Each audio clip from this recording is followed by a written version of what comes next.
Hey folks, this week's episode of The Read is brought to you by Bevel. Bevel is an amazing Christmas gift. Yes, it is already that time of year, and yes, we are drifting closer and closer to the end of the world. But in the meantime, make sure you give a gift that keeps giving, and that's a Bevel razor, because it's the first and only shaving system designed for coarse, curly hair and sensitive skin. So if you listen to this show, you or someone you know may need this razor, because having smooth, sexy skin is important. So go to getbevel.com/read and sign up today. You'll get a first month of subscription service for free, and who doesn't love that? Check them out. Let's get started. I got beans, greens, potatoes, tomatoes, lamb, ram, pork, beans, greens, potatoes, tomatoes, chicken, turkeys, rat. You name beans, greens, potatoes, tomatoes, lamb, ram, pork, beans, greens, potatoes, tomatoes, chicken, turkeys, beans, greens, potatoes, tomatoes, lamb, ram, pork, beans, greens, potatoes, tomatoes, chicken, turkeys, rat. You name beans, greens, potatoes. You know, I find it ironic that on a weekend that I'm being honored for my achievements in leadership and spunk, I am the subject of scorn and indignity in my own house. I'm getting on that bus in an hour and I may never come back. I don't know it. Of course you don't. Hey, folks. Damn, I tried to Google it, leadership and spunk, but that didn't. Welcome to The Read. Oh. I am Essence Atkins. And I am Dreezy. From Chicago? Yes. Oh, I love her. I love that song with T-Pain. That Close to You shit. It's actually a really good album. Multiple. Yes, flame emojis. It is good. And so is Drums. That Big Baby Drum is good too. Love Drum. That So song with much Erykah good black Badu music. is so beautiful. It is good. Erykah Badu is a singing ass. Speaking of, did you see the mannequin challenge, I think at the Soul Train Awards, and Erykah Badu was on the red carpet? No. Oh, she killed it. The mannequin challenge looks really good when it's done on like a large scale. That's what I've noticed. When it's like 3 of y'all, it's not that entertaining. That's not fun. But it's when it's like 70 people, it's dope. And so the Soul Train Awards did one, and you know, everybody's frozen on the red carpet or whatever. And Erykah Badu just completely killed it. It was so good. Well, I'll have to look that up because at the moment, oh wait, no, I found it, but I can't play it because we have work to do. Right. So I'll look at it later. That's true. We are at work. So welcome back. Here we are, week 2 into, the apocalypse or the beginning of it. Pre-apocalypse, apocalypse light. I don't know. Whatever this is that's happening. So let's start off with some Black excellence. Got an email from a listener named Taji, and it says, "Hi, Kafir and Crystal.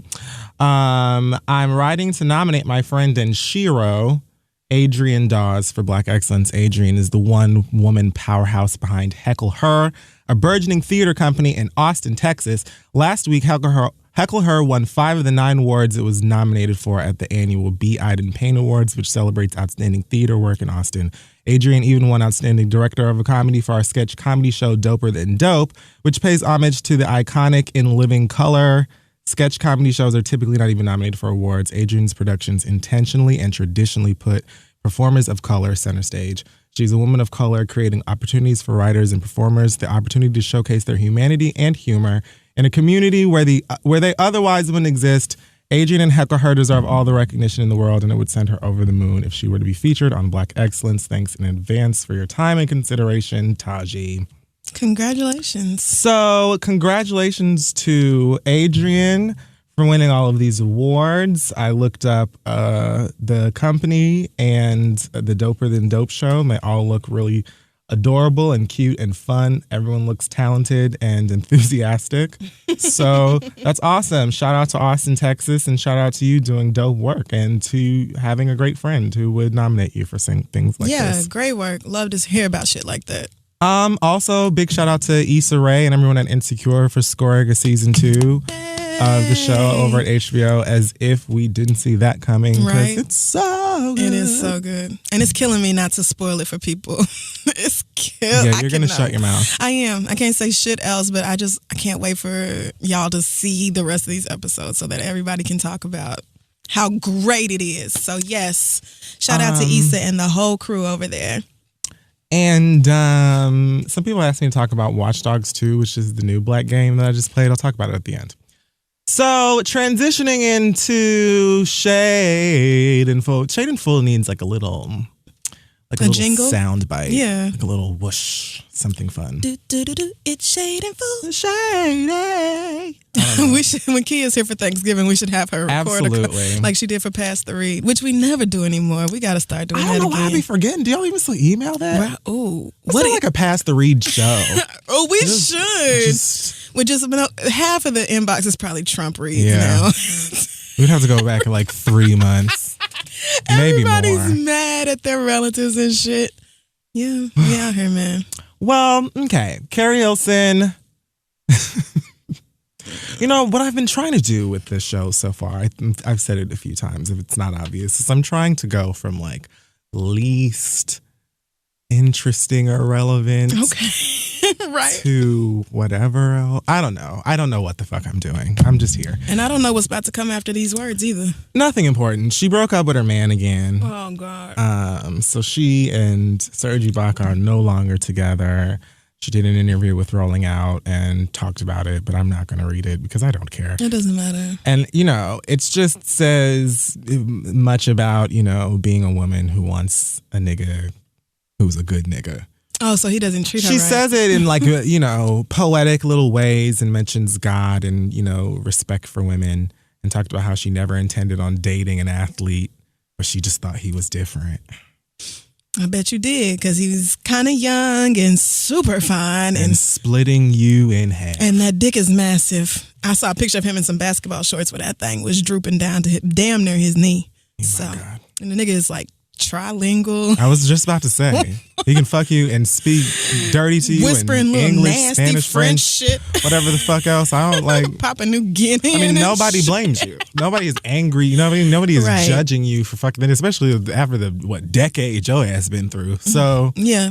I mean, nobody's mad. But I feel like if those of us who wanted to sleep with Serge Ibaka, his relationship status with Carrie Hilson meant nothing to us. I don't think that anybody really respected that relationship because not that many people respect Carrie Hilson. And it's unfortunate to say, and I really hope that he, you know, I don't want anybody to get cheated on because that just sucks. Right. No, I'm not going to wish for somebody to get hurt, but... Although she never explicitly says that happened, but she says, I want someone who loves God genuinely and respects women and is loyal. So, I mean, that's what I just took out of it. I'm assuming things. Okay. But you know, assuming an ass is. Well, I mean, So, I wonder if she's saying that he doesn't know God, or he isn't loyal, or he doesn't respect Well, women. she said who loves God genuinely. So maybe he doesn't pay tithe? I don't know. Or maybe maybe what she's saying is that like his sweet internet presence or whatever, like that nice boy demeanor that everybody thinks he really has a is devil? just fake, right? Because he seems very adorable, but he's also like 6'7" and fine as fuck and a professional athlete. A professional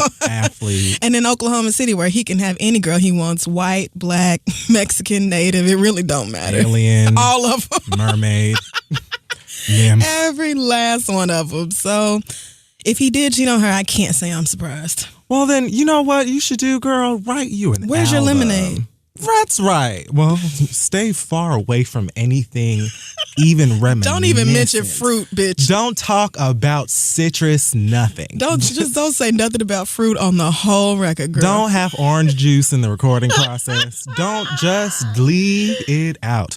Yeah, the Beehive. I think the Beehive is gonna let Carrie Hilson live now, right? We've given her enough hell. Absolutely. She's suffered enough for her words. Absolutely. So Time has if she been decides over. that she's gonna come back and try this again, then I'm gonna let her. But she's be dropped a couple of little, songs here and there over maybe the past 2 years I've heard, and I did not like any of them. And this is coming from somebody who has genuinely really enjoyed Carrie Hilson music. I have too. So I don't know, but they say, a broken heart for lots of artists can, bring out some of your best work. Or if you're a cheater like Usher in Confessions. Or it can spark, for you to write some really great songs for somebody else. Yeah. Sometimes you're just better behind the scenes as opposed to in front of them, and there's nothing wrong with that. So True. if that's what you got to do, then do that. I don't wish Carrie Hilson any harm anymore. And one of my favorite things about Carrie Hilson also musically was the relationship that she had with Timbaland. Mm-hmm. And I don't know if they still work together. I don't either. I couldn't say yes or no, but if you're not going to have like Timbaland and Polo the Don is kind of a dickhead. Polo the Don got you in this shit. Well, I wouldn't say got you into it, but I don't know why you listen to that nigga. Fix your face. I mean, you're not lying. This is true. So maybe not that nigga Polo no more, but you know, whatever, Carrie. Whatever. God bless. She's in that Almost Christmas movie. I'm going to see her in that. And somebody told me that she gets dragged the whole way through, so I already bought my ticket on Fandango. Oh, wow. I'm going this weekend. I don't think I would accept a role where I'm the character who gets dragged for being a hoe or whatever else. Like, take what you can get. My first feature film? Is this her first movie? I don't think so. Oh, okay. Well, maybe? Might as well be. I don't know. Who cares? Whatever. Look how nice we were about Carrie Hilson, man. We are growing. Okay, look at us. Raven Simone announced that she will be having a spinoff to one of my favorite sitcom kid shows, That's So Raven. And I guess so far it's codenamed That's So Raven 2, or that's what she's calling it. I don't know. Mm-mm. But she talked about it on The View. I guess this was her explanation as to why she's leaving that show, as if anybody needed one. But she said that the show will be about her being a single mom with 2 kids, and her daughter finds out that she has visions, and, you know, Girl Meets World. Okay. I guess. I don't, this is the thing. I love That's So Raven. To this day, I will laugh at a That's So Raven episode. Some of them are really funny. Some of them were really funny. And I think that it was because they were funny kids. Mm-hmm. They just knew how to land those jokes and stuff. Oh, yeah. Which I feel like a lot of these Disney and Nickelodeon shows and even basic cable programs, they just don't. Yeah. Like, these people just they regurgitate the jokes rather than actually knowing. Anyway, whatever. Yeah. The point is, I see what you're saying. I don't know that I give a fuck about this, even though I liked it, because it already seems kind of like Girl Meets World in the sense that it's going to be directed to a younger audience. You know what I'm saying? Like, it's the Disney Channel, bitch, so of course it's not for me. I'm about to be 30. So, the show isn't going to be like for you, right, like for your entertainment. It's for children, but they're hoping, like with Boy Meets World, that the nostalgia factor is what gets the people who used to watch that show and are now grown to buzz tune about into it and get their kids exactly. to watch it and that sort of thing. I'm blessed to say that I don't have any. So I don't have any reason to actually, you know what I'm saying? Right. I hope it does well. I doubt it's going to be as funny to me as the original one was, Definitely but who not. cares? They have announced that, I don't remember the girl's name that played Chelsea on the show. Annalise Vanderpool. Yeah. Yes. Amsterdam, right? Is that a Dutch name? Ooh, it might be. I don't know. It just sounds like it. We're going to get dragged for that because we have people out there who listen to this show. Oh, man. What was that country that we messed up the one time? Couldn't even remember if it was a country and then where it was. Portugal. I was close. And people were like, yes, girl, we are a country. Thank you so much. I thought it was in Spain, but it's by Spain. Regardless. She is. She's Dutch American. Yeah. You are intelligent. Amen. So she signed on to do the show. It says in the sequel series, Raven and Chelsea are both divorced. So positive. I mean, does Disney have a 2-parent household? Damn, both what are they, like at 30 the most, and both divorced already? Well, it happens. Well, at least she had her mama and her daddy, and her daddy was a business owner. I mean, it wasn't very good, but he tried. Raven and Chelsea are both divorced, raising their children. The pilot finds Chelsea and her son, Levin, moving in with Raven and her 2 kids, Nia and Booker. This sounds like... Okay. Fuller House. Yes, this sounds like Fuller House. They just keep doing all it. these reboots. How come we can't create no new show? But anyway. Brother. It's oh, y'all better not hire 2 black twins and do Brother. I will be furious. It's absolutely Tia and Tamara are back, and they're each single moms, and they have twin boys. Bye. 2 sets of twin boys. Each of them got 2. It's 4. Yeah, join us every week. Brother. As the boys engage in some crazy hijinks. Like, okay, girl. Anyway, so far, Orlando Brown's character, Eddie, has not been mentioned about being on the show, but he did get on TMZ looking unwell and saying that it wouldn't be That's a Raven without Eddie. Which is interesting since the show's called That's So Raven and Raven's on it. So I kind of No, it definitely would still be That's So Raven. Covers the bases there. Yeah. And especially after, Raven allegedly accused you of stealing her phone and you made a song about how she allegedly aborted your baby. I just don't feel like you're invited. Yeah, no. She's not going to let you be on set with her on no ABC lot, and that's fine. You ain't got to be on this show. Like a brand new show. I'm sure she's got, some cute executive producer credits on this thing. And, I'm sure definitely. She's cashing down on this. You're not about to fuck this up. Mm-mm. And it's not even that I don't think the show can work. I just think that this is taking elements from reboots we've already seen. Like, this is literally a mashup of Girl Meets World and Fuller House, just with, swap out a Disney show. Right. So I'm hoping that they actually put more effort into writing the show than Fuller House did, because every episode past the first episode of Fuller House was garbage. So, but I don't have a lot of faith that they're going to do that. I think they're going to coast off of the Raven name and hope that is enough for the show to be successful. I mean, that's just kind of what everybody, movie producers and studios do the exact same thing. This Jumanji 2 movie they're doing with Kevin Hart and Dwayne Johnson and The Rock. I'm not going. Are you serious? They're doing The Rock and Kevin Hart, who already did a weird movie together, are now doing Jumanji 2. Robert Williams, rest his heart. I'm not going. But we're old. That's the mistake. It's not about us. That's the thing, right? It's not about us anymore. We're not the target audience, bro. Because these young kids, they want to see The Rock and Kevin Hart. They don't give a fuck cannot wait what them two niggas do. They gonna buy a ticket, okay? They in line right now. None of that shit. I don't know. They don't care. They barely know who Robin Williams is, if they even know who Robin Williams is. So yeah, it's a part of growing up. I hate it. All right, let's talk about culture. Just don't give a shit about you no more. Reality TV. Well, which one? Because I might be excited. It's all trash. First of all, Faith Evans is dating Stevie J? Again? Didn't they used to fuck around back in the day? You know what? If that's the case, then I will give her a much bigger break. Yeah, I think they used to fuck around probably back in the 90s or the early 2000s or something like that. And now, certainly after Biggie died. And now. Ugh. But can Faith not do better than that? Watch her end up on the cast. Watch Mona. That's why I bring her up. No, don't say that. No. Because Faith has actual talent. Don't tell me she's going to be on that show. Faith Evans was asked if she would be on the next season of Love and Hip Hop Atlanta, and she responded on Instagram by saying 2 words, absolutely not. So I don't know. I appreciate you, Faith. I just can't.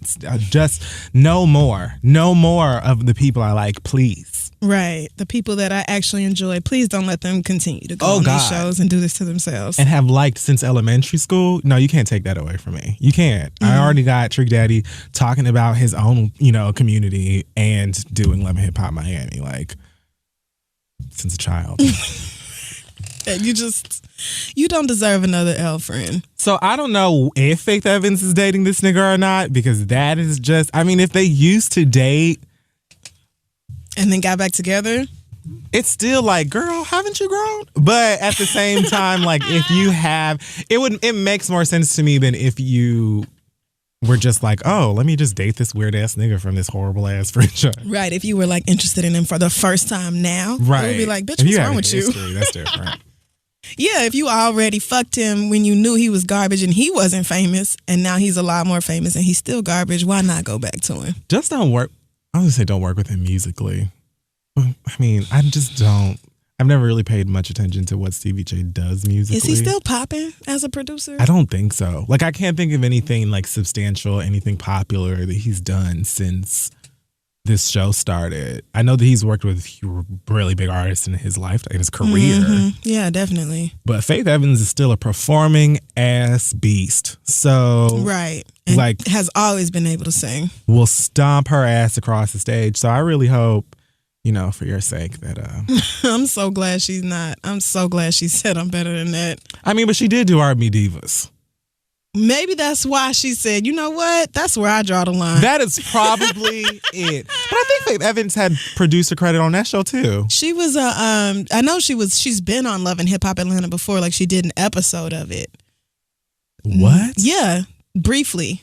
Maybe last season or 2 seasons ago, but I'm just glad she's not going to be on the regular cast on every week. Like that just makes me so happy. I'm very excited about Praise God. Because The First Lady is still good. That's one of my favorite Faith albums still. And when it came out, I used to play it all the time. So on the other side of Love. Oh, also clearing the air on the Love and Hip Hop front.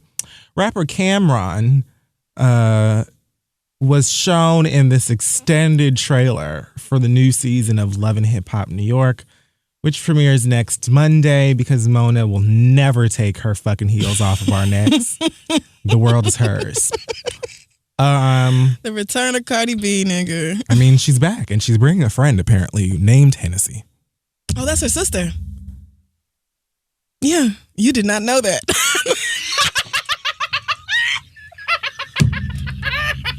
Wow. Because I think our real name is like Champagne Cardi or something. Wow. It's something. It's Cardi, not Cardi Mom. It's something. It's Cardi's a nickname. Or Cardi B drinking. Cardi Bourbon. Her name is something with alcohol too. And so I think her sister's name is also, like I think her mama kept with the theme. What? Yeah, I'm pretty sure that's it. This is... Oh, never mind. her name is Belcalis? Bacalis? Almanzar. Maybe somebody lied to me about Cardi B's real name, but her sister is named Hennessy. That is her sister. That is her blood sister? I'm pretty sure. I know you're not surprised that it's a girl in the Bronx named Hennessy. Girl, no, I'm not surprised by that. The name didn't shock me. It's the...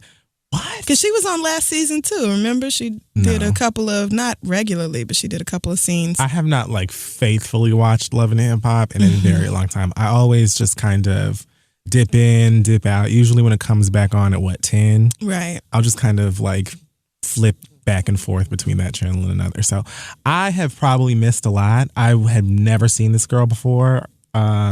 Yeah, I don't think Hennessy is a stripper name or anything, if that's what you're wondering. I think that's her actual given name. That's definitely what I just assumed. No, sir. No, sir. That is her sister. So, yeah, the return of Cardi B. Well, they look like they are spinoff ready. Don't they? Cardi and Henny take Miami. Take anywhere else. I mean, we just... No, I'm just thinking of Kim and Chloe take the Hamptons. Kylie. They took Miami too, attempted to. Chloe and the other one, Courtney, take Miami. Anyway, so the trailer came out. It's a whole bunch of niggas on this fucking show. I mean, just packed. Packed. Everybody is on this show. I can't. Everyone in the tri-state area has appeared on the new season of Love and Hip Hop New York, except us, apparently. Each nigga. How many times do we have to say we're not going to do reality TV? That's not going to happen. Joel Santana is finally on. Apparently, he's like on the show. Kimbella is back. Oh, wow. I'm certain she talked him into it. That's crazy because Love and Hip Hop New York, it seemed like that was going to be the franchise that fell off. I think Cardi B kind of breathed it back to life. I don't think too many people were rocking with it the way they were Atlanta and LA. So. Oh yeah, New York? Yeah. Yeah, absolutely. Cardi B. Like it was about to get boring, right? Cardi B saved the fuck out of New York. She really did. Really, and she's probably the reason that so many niggas are ready to do this one now because it's lit. Yeah, it's lit like this now. Oh, okay. Yeah, totally, absolutely. Oh, I mean, Remy was already on there. That's true, but Remy was trying to, introduce these 14-year-olds to her again or for the first time because she'd been gone for so long. She was like, yes, your favorite rapper is out here and she's been doing things for quite a while, but she'll never try me. Ask her. Like she, you know what I'm saying? And I think that's still the case where it's like, to this very day. I bet you that bitch won't say nothing about me though. They're always very supportive of each other, Nicki Minaj and Remy Ma. Mm-hmm. But like early stages of Nicki Minaj's career, she was always like, oh my gosh, Remy Ma. greatest thing ever. I love her so much. Free Remy. Oh my gosh, never. Well, yeah, girl. That's the way you better keep it. That's the one you're not. I don't surprise nothing about me. Don't.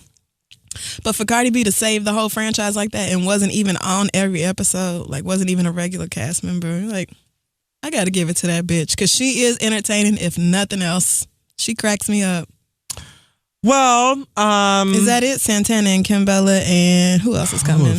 Remy and Papoose are back. BBD, Belle Biv. Oh no, the bad bitches of East Harlem are coming back. Whatever their name. I think I only saw one of them. I don't know. Oh right, because they fake broke up. Whatever. One of them I know. I'm pretty sure I saw. Then the other girl on the train. Once upon a time, not long ago. Oh, was that her? Oh, Mariah Lynn. Back. Of course. Still in like a love square. She's excellent TV because her mama was in jail and pregnant and needed to be bailed out. Not only did she need to be bailed out, she had to with shame in her face, right, explain to her daughter that she was pregnant. And with no teeth, so twice as hard to get it out. It was but excellent television. Mona don't give a fuck. How embarrassing is this? You willing to humiliate yourself? Oh, can we go pick up your mama at county? Let's just go right now. I got a GoPro, bitch. We can take this right now. Some new producer, some nigga who's in some bullshit with Cardi B, who took her wig off to fight some other new girl.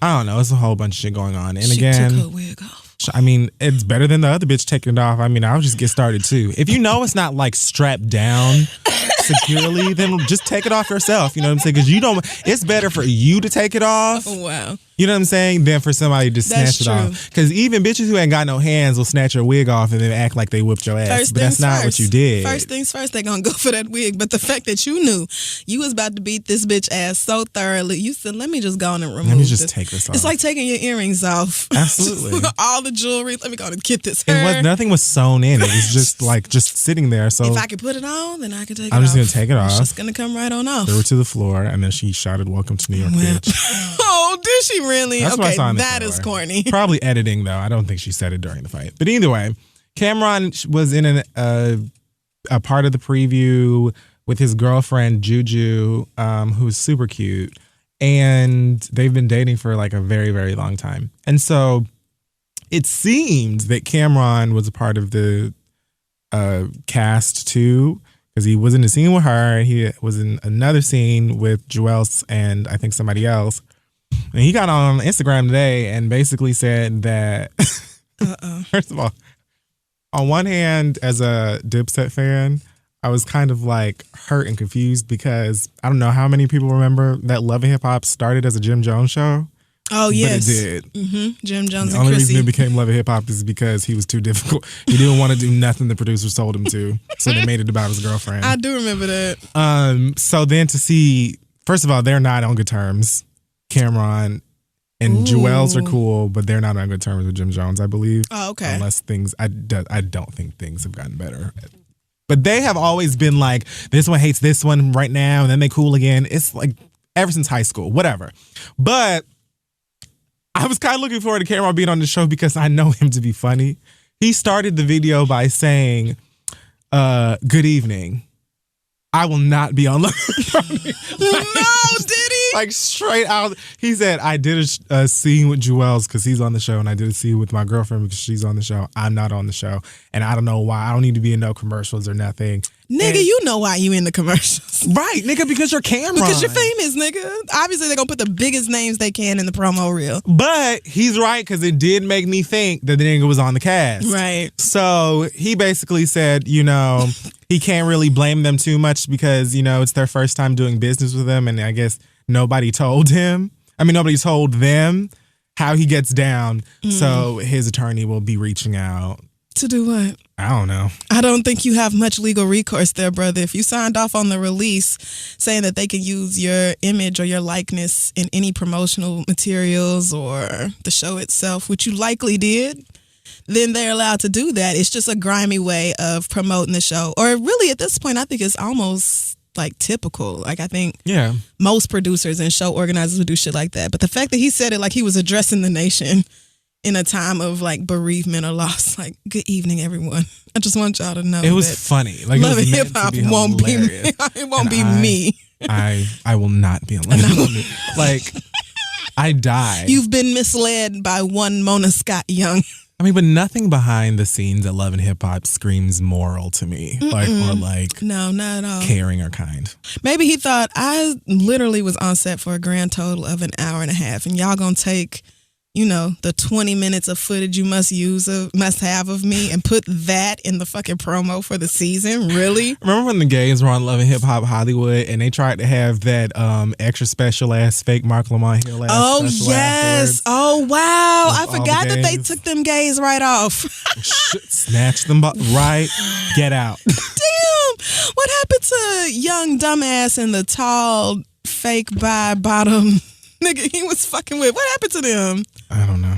Oh, wow. Oh, yes, because he had the ex-girlfriend with the daughter that he was raising. But that I wasn't his surely baby. thought that they were going to come back because I feel like at one point I saw that the one who was like comfortable with being gay, The short one. Milan.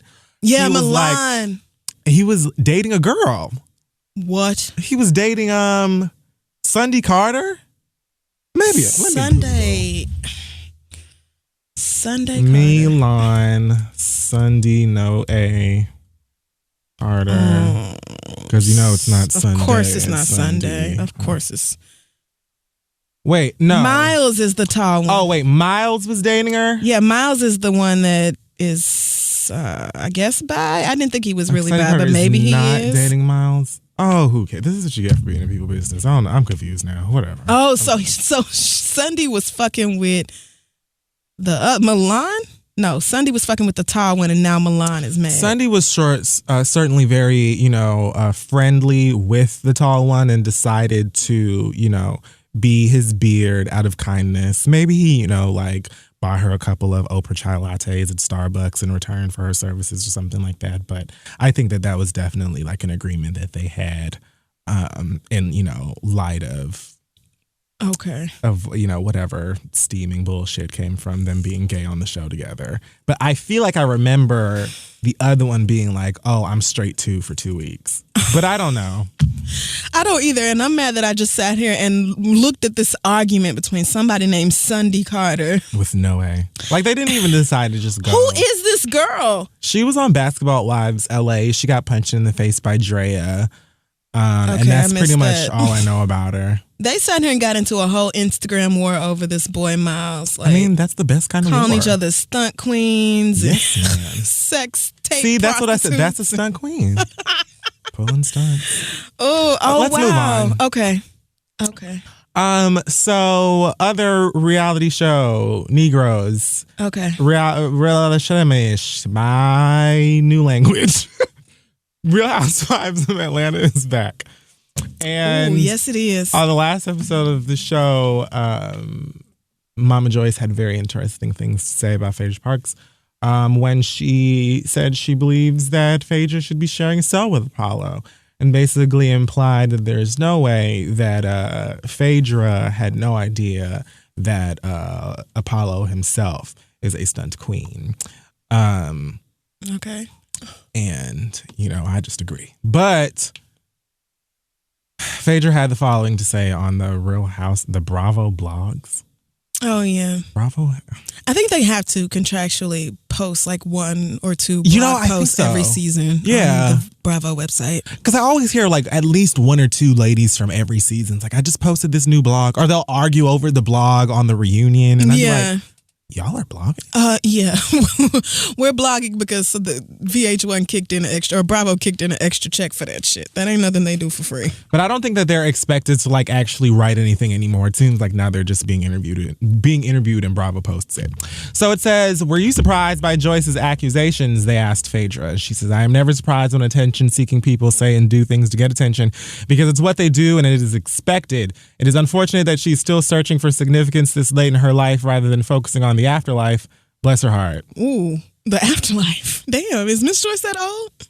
I don't think Miss Joyce is that old. But that's not Phaedra don't like for anybody to say anything to her about that whole Apollo situation. And Meanwhile, now Mama Joyce is an absolute thorn. That's the thing. It's hard to defend her because she is a pill and extremely annoying and hard to put up with. And erratic and just irrational. She put Todd through the fucking ringer. Not saying Todd was perfect, but I would have been slapped the shit out of that woman if she talked to me the way she talked to Todd. About his mama. Okay. And even after she died. No. Yeah, Mama Joyce. Todd had Todd's daughter gonna grow up and beat the shit out of Mama Joyce. You remember? Have you ever seen Kill Bill? Oh no, you know I ain't watch all this. Too much blood. Damn it! There was I watched it till they started killing. After Uma Thurman killed Vivica Fox and her daughter saw it, and the daughter, she went to the daughter and said, "When you get older, if you still feel raw about it, you can come and find me." Like basically told the little girl, "Come kill me when if you want grow, some like revenge." Come and get some. And they're supposed to make a Kill Bill 3 about that. Oh wow! But either way, that's what that reminded. Like what? Yeah, just trained. Like Mama Joyce going up to this little girl. Like enough. And then one day, just beat her. I have returned, Joyce, to whoop your ass. On the other hand, though, Phaedra, you talked cash shit about Candy's mama, husband, money, assistant, house, all that kind of shit in your confessionals last season when she really wasn't saying too much shit about you except what was true and what was happening within your friendship. So somebody saying the same thing that most of us who pay attention and have brains feel, right. I don't even feel like you saying the afterlife thing to me was much. It was a good read, like an amazing read, because you didn't call her out her name. She didn't cuss. You know what I'm saying? It's clear that she reads books. And she clearly has more days behind her than in front of her. Right. But damn. Like that was like. But saying that somebody deserves to be in prison, now everybody's not going to take that lightly. And Phaedra being an attorney, I'm not saying that she didn't know what Apollo was up to, because I agree with Miss Joyce that she probably did. But I'm also sure that she made sure to position herself in a way to where legally she could not get into any shit at all. So I just know Phaedra could come back and be like, bitch, here's all the reasons why I don't need to be in prison, because I ain't broken no laws, bitch. Right. That's it. She went right to her husband when she knew that she was like, let me tell you exactly 3 things. Well, shall not be 1, me, nigga. Not me. 2, not myself. And 3, bitch, not I. So you keep None of that us shit are over going there. down for that. I don't know None of nothing us. about this. And if they ask me, bitch, I'm lying. Okay. It's your word against mine. I got 2 beautiful babies. You out here scamming dead people or whatever. I ain't got time for it. I will not She be knew exactly what the fuck was going on. And she probably thought. too. Because where the fuck do Apollo get money from? Of course she knew, but a knowing personal is not trainer illegal. spending tens and stacks and all kinds of stuff. Okay, all tens right, of girl. stacks in a strip club. Really, sweetheart? That's what was going on? Your man? But you didn't know nothing? Your man? And you probably thought that if he did get caught, you could go and take him down to the courthouse and bail him out, except homegirl that he was pulling the stunts with said, she's the one who snitched. Is, here's all the here's documentation. the audio log that I pulled from my phone. We've got 3 conversations there. The beginning, the middle, and the end. I can't. So if you just want to review that. And I think he even said he did it because he felt like he couldn't keep up with Phaedra and the amount of money she made, and he wasn't good enough or whatever. That's all garbage. I mean, he's a fuck nigga, so of course he was going to say some dumb shit like that. There's a certain amount of respect I feel like we should have for elders who also respect us. Like, I would not have gone in on Mama Joyce the way Phaedra did, but is it even real, or is it all constructed for the benefit of television? I believe a lot of the drama that happens on the Housewives shows more than Love and Hip Hop. You know what I believe? When fucking Phaedra and Candy are together in a room, that awkwardness and that whole like silence and I don't really talk to you or really fuck what are you not think. cool. That's sad because they used to be like actual friends. But I don't think that they were like good ass homies prior to the show. Like, not from what I remember. That's how they act. They act like they were friends before the show ever started and had like an actual relationship with each other, and now the show has ruined it. Well, certainly not now. And as heinous as Mama Joyce can be, I feel like what she said was true. And the reason she said it is because she was actually defending Candy from what's her name, Phaedra, trying to act like Candy was a bad friend because, I'm going through this divorce and I'm embarrassed because my husband is stealing and I don't know what to do and you weren't there for me when she was pregnant and had her own shit that she was going through. Like, so that's what Mama Joyce was talking about. Like, you're a horrible friend. Girl, you knew that nigga was a thief. You should have just went down to fucking Daiquiri Factory and had a motherfucker a couple of good ones. Right. And talked about it. Was Candy really supposed to like interrupt growing her own fetus to go stress herself out? Tour, let's just let me just come over here. But then Candy and Todd let Apollo store some stuff at their house, and Candy didn't say nothing to Phaedra. Right, but see, if I'm not friends with Cynthia, I might feel away. But if my friend did that and didn't say nothing to me about it, I would be like, really, girl? But again, how close were they even at that point, or was she already on the whole Candy didn't come take care of me, so I'm mad at her? I haven't trusted Phaedra or her upper lip and the mystery behind it. And there's no reason you should. There is no reason you should. She lied about how long she was in her pregnancy. The bitch acted like she didn't know how far along she was in her first pregnancy. Bitch, really? You really don't know. You're a Southern Belle and super Christian and all of this type of stuff, but then as soon as Portia got on the two-piece, you ready to twerk too. And you wanted to act like you wasn't at motherfucking whatever school Nene Leakes went to. Remember when she got into that shit with the nigga who dated Candy or something like that? And he was married, and then he said that Phaedra used to suck dick. Oh, God. And then Phaedra tried to act like they dated or some dumb shit like who didn't suck dick? Sucking dick is great. So, but she, I'm prim and proper. I just don't trust her. I believe she's a liar. She did she really was the whole, I come from a good, strong Southern Christian family and we just do things the good and genteel Christian way, when she truly is not like that. It was like a big front of hers, and you was every bit of pregnant when you marched that felon down the aisle, girl, and everybody knows it. You didn't have that baby no 2 whole damn months early or no shit like that. You wasn't confused about how many weeks you were. You were just pregnant before marriage. And as a grown ass woman, there is zero shame in that. Who did we really think you were out here 34, 35 years old and not fucking? It was because her mother, who looks a lot like Big Mama from Fox and the Hound, was like, a pastor or whatever. And, she didn't want to, I guess, be embarrassed or whatever. I don't know. Who gives a fuck? But anyway. But on the other side of things, Apollo is engaged to an alleged scammer. Another one? He got engaged in prison to some chick who's going to be on The Real Housewives this season at some point. And from what I heard, she's allegedly got caught in like some kind of a leasing scheme. Oh, Lord. So, I mean, did you know, birds of a feather. Did you know Apollo got caught with a cell phone in prison? This doesn't seem like he makes great He got choices. put in maximum security. God damn. Oh my God, is this the last story? Thank you, Jesus. Okay, so one more. Okay. I'm here. So, Omarosa was on 2020 crying. Oh no, girl. Oh no, sis. She was crying because she said that people in her life turned their backs on her after she decided to be the Aunt Thomasina for the Donald Trump campaign. She said, I was called every single racial slur in the book that you could direct towards an African American by African Americans. Good. I will never forget the people who turned their backs on me when all I was trying to do was help the Black community. Mm-hmm. She said even, some of her closest friends and family, even someone who was supposed to be a bridesmaid in her wedding. I'm surprised the wedding ain't called off. Hell, like Who's you should still just count marrying your you? Blessings, right? Who is still marrying you? Is it a white man? I don't know. Got to be. I didn't know she was engaged. But oh well, girl. Like I don't know. You lost your friends? First of all, crying usually involves like tears or some kind of moisture in the eye area, which didn't happen with you. And I don't really know what you expected. When 90% of Black people voted for Donald Trump. I mean, for Hillary Clinton, why would you think that we would be at all excited about you? She lucky I'm not one of her friends, because I would have cussed her the fuck out. Bitch, not even just voting.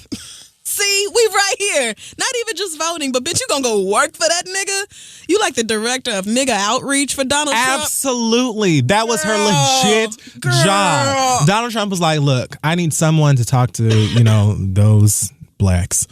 So go down to each inner city because we all live in inner cities, mind you. Well, no, you know that, of So course. find all your inner cities and go talk to your cousins and make them vote. How for good me. of a job did she even do? Because, I hope Like, the did cooning she- was worth it. I mean, I want to know how much you got paid, girl, because you can't do shit and still, you know what I'm saying? Like, He's not about to put you on the cabinet or bring you into the White House as a consultant or anything like that. Like, I really doubt that happens. she may get like a little cute job somewhere with him. I feel like he's going to take care of her. I do. Because why the fuck else would you do this if you didn't feel like at least that was secure? You know what I'm saying? To me, that choice she made. Omarosa was in, what was it, TV Guide or something a few years ago on this list that was like nastiest villains of all time. Yeah, something like she that. revels in the fact that she's considered to be a villain. You know what I'm Right. saying? She likes it. So to me, that was just another, mad scientist, evil, Marvel book villain Yeah. move for you to do. And it seemed to me like you were making a strategic decision. If you felt like you wanted to go over there and work with some nigga because you felt like he genuinely could be the president of the United States and you felt like you wanted somebody with that power in your back pocket, go for it, girl. But don't expect for the black community to rally behind you and just be like, oh my God. First of all, most of us don't like you, period. Like prior to this. Right. And it's a shame because Omarosa is a beautiful, educated, confident black lady. So it would be nice. Smart. She just uses very- that intelligence and that drive for all the wrong things. At all the wrong times. Omarosa's the type of woman who could have and probably did have a decent career on her own, but realized that thotting it up and being stupid paid way better and provided a lot more attention. And ultimately, that's what she wants, is for the focus or the spotlight to be on her. And she's one of those, all press is good press. And if people are talking bad about you, at least they talking about you. Like, I can hear her saying Absolutely. this shit. So I don't- everybody should have a line, though. Like, there should be a line of shit that you don't do because it's just gonna fuck up your brand or your career, or it's just like, as far as like your soul is concerned, the wrong move to make. And attaching yourself to Donald Trump is just, that's not going to be, you're going to have to atone for that on Judgment Day. So black people ain't gonna really fuck with you like that, but loads and loads and loads and loads of horrible white people will. And they will do it without hiding it. They will have you on CNN. They'll give you a job on Fox News. They'll give you a spot on The View or whatever. You'll always have a place in the hearts and, the spirit of evil white folk in America. So I figured that was just her plan because she feels like white's got the power, he gonna win, so let me go over there and be their ally. So then just keep it. You know what I'm saying? What is this? Like, what is this strategic? Who cares that you're sad and people don't want to be your friend anymore because you voted for Donald Trump? You aren't. That's not, you don't seem like that pleasant of a person anyway. These people probably just looking for a reason to not talk to you no more. I feel like Omarosa's own parents could have called her and be like, we're never speaking to you again. And Omarosa would have been like, that's cool. That's fine, because the Trump check cleared. I'm going to be wearing 2 Gucci floaties in the pool outside the White House. Money ain't everything, girl. That's all I'm saying. You got to be able to sleep at night. But that's what I don't and think Donald that Trump is everybody the is. literal breathing worst. Every time I think about the fact that white people did this, I get mad all over again. That's another thing that I'm saying, even just about this. You're not talking about some president that is like kind of shady or has like one really fucked up view, but he's got experience. Like, all he has stood for is shitting on not one, not two, many groups like all of of minorities. So what do you expect from people? You thought that you were going to be Donald Trump's like head coon in charge. Mm-hmm. You thought. You truly thought. And you was still going to be on like the Rap City revival or something? Like you were still going to be invited to both, the BET bitch. Awards? You do not get to do both. No, girl. Have fun. Right. You cross over to the Trump side, then that's where the fuck you at. And you can deal with being the token and receiving all the token worship that you could possibly handle, but just know that that shit is fake and phony and a fraud, just like the people who voted for Donald Trump. And all you have to do is come up against a white woman or say something they don't like, and they gonna turn on you that fucking fast. They're gonna be petting you for 4 years. I mean, basically, literally, physically, like petting. They're gonna have their hands in your hair. Omarosa's gonna be doing White House events on the line. You can come touch a black woman's hair. All right, well, we're done. Oh, that was Father the last one. God. Please, Obama, just stay. Just stay. I mean, we've come so far since that whole, like, 4 years by 4. I mean, It's just been... let's just do another 4. Like, there has to be something we can do. It's America. Because we don't deserve... Did you see the BET Love... A Night at the White House tribute to the Obamas? Yeah. It's on my DVR. I caught like the first 10, 15 minutes and I had to tape the rest of it. But it looked black and amazing. And I'm so sad that these people will be gone soon. I am. And the fact that the president has to train up Donald Trump because he don't know shit about governing. My God. Oh, Father. I know that nigga is like, all the shit I've had to do. And on my last few weeks on this bitch, you giving me the hardest job of all. Now, see, I feel like I wouldn't do that. I would not help Donald Trump learn how to be president. That nigga even want to take pictures with him. Like, he's not sit gonna here and tutor him. Ugh. Like, you wanted this job so fucking bad, and now you don't know how to do it. Somebody said he was Great. gonna get all of his information from Schoolhouse Rock. Somebody gave him a bunch of DVDs and said, watch this. Just Learn, take notes. that's all you can do. Do you know how a bill gets passed and made into law? Did you think laws just came out and like somebody just wrote it down and was like, this is a law and you got to sign it? So you're saying that I don't get to just immediately do everything I want? I can't. White people put this man in office. Man, that nigga don't give a fuck. He just wants, he's gonna be able to sit in that motherfucking chair and have all the power that comes along with that shit. Meanwhile, Mike Pence is gonna be the one ruining our country. Did you hear that he was asking how many nights a week he has to spend in the White House? What? Like, they were talking to him the day that he and Melania, I think that day that they went to the White House and the president had to like explain the basics of the presidency to Donald Trump. I think later that day he was doing some briefings or something and a report came out, I think in the Washington Post, like towards the end of the day, that he was trying to negotiate how many nights per week he would actually have to spend in D.C. or at the White House, because I guess he doesn't really want to live there or be there full time. That's who they elected. I heard some Latino police officers in Miami giving an interview talking about they voted for Donald Trump because even though he's going to deport all their cousins or whatever else, he's pro-police, and Hillary was talking about Black Lives Matter and they ain't got time for that. That's who voted. That's who voted for Donald Trump. Those type of people. So, America, yay. Miami. I mean, not even just Miami, but we know there's a high percentage of conservative Latinos in Miami for a multitude of Florida, reasons. Period. Right. And I'm not going to unleash on you motherfucking bitches today, because I've been doing what you hoes for the majority of my motherfucking life, and y'all been confused way earlier than that. And you know what? It is what it is. Because like I said, I'm not concerned. Donald Trump can say whatever the fuck he wants to. Bitch, bring it. I don't give a fuck. Fuck you. Fuck the fucking bullshit you floated in on. That's it. No, I can't use that in this context because that's racist. Why? Well, just fuck you is what I'm saying. Period. Okay. Point blank. And that works too. Let's take a break.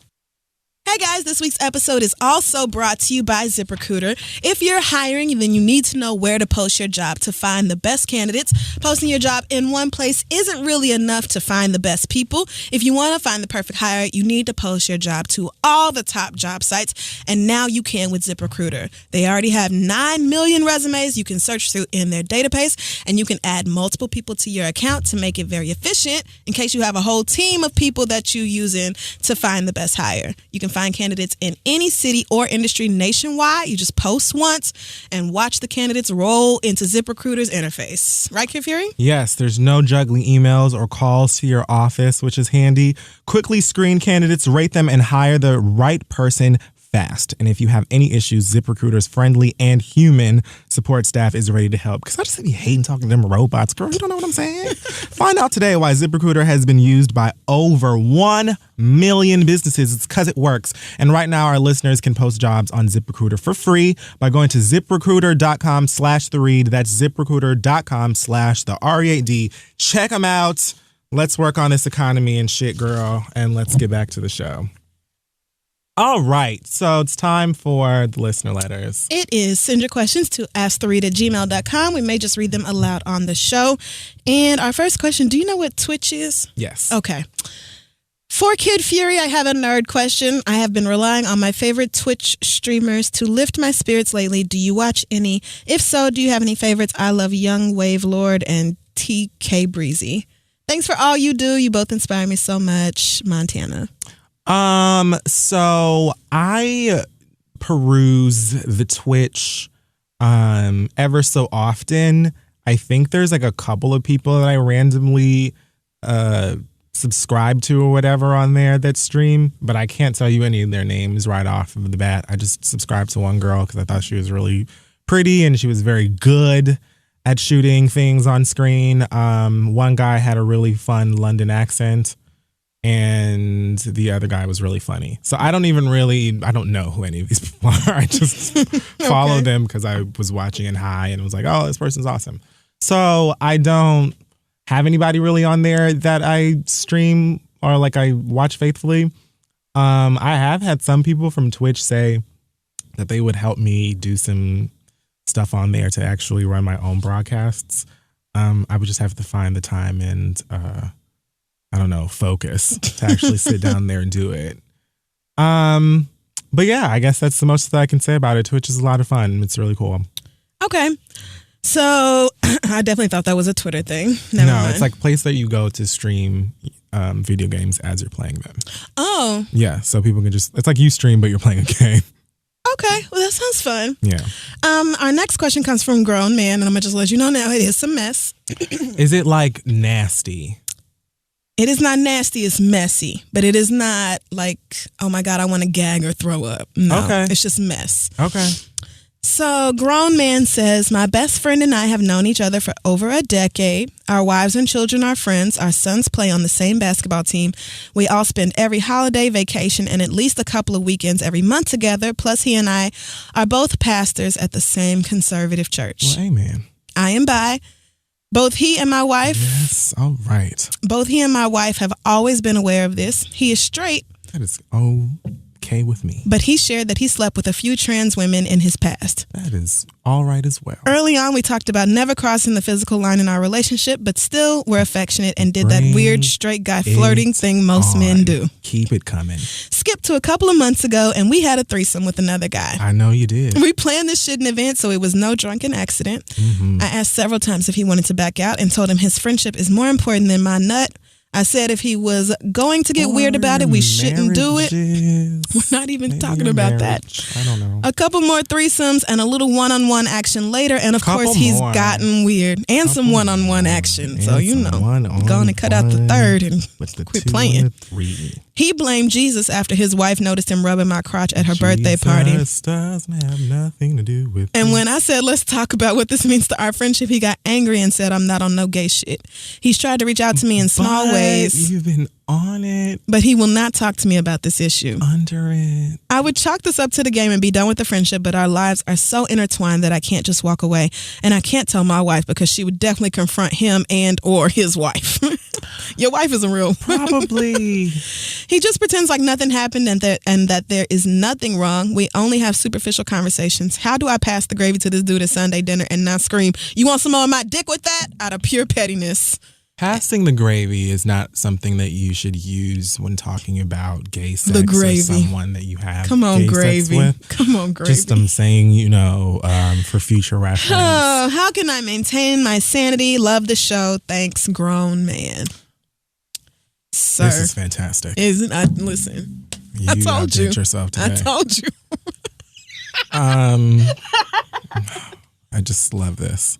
Man, where do we even start with all this? I feel like I feel like Titus in that episode of Unbreakable Kimmy Schmidt where he went to dinner with his boyfriend when he was coming out. Imagine the drama. So This could be a real lit Thanksgiving if shit went down. First of all, I'm going to ask you to redirect your attention and priorities first. Let's go over the fact that you're married. Let's go over the fact that you have children.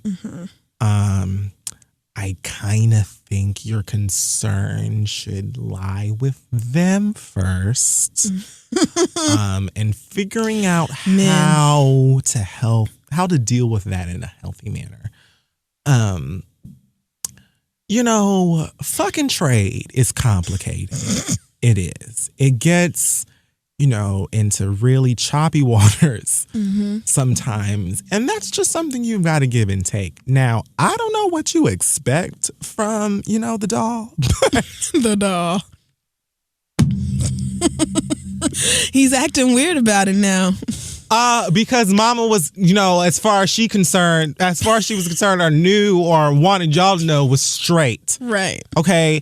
And you badgered the bitch into telling you, okay, that he's had experiences. You stay at that shit. It's problematic. I really have to stop.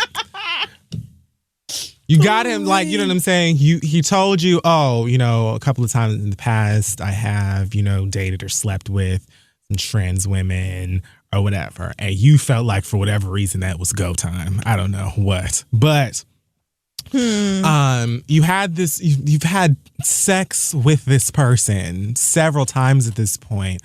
That doesn't mean that he's just gonna be ready to all of a sudden turn around and be like, hey, let's go to Sizzle. My God. Let's just be, you know what I'm saying? Of course he's going to be uncomfortable, and of course he's not going to act the same way around you. And you knew that prior to fucking with him, and he knew that prior to fucking with him, and y'all decided to do it anyway. So you just got to take the bad with the bad, girl. You know what I'm saying? Like, you just going to have to cut your losses. This is all bad.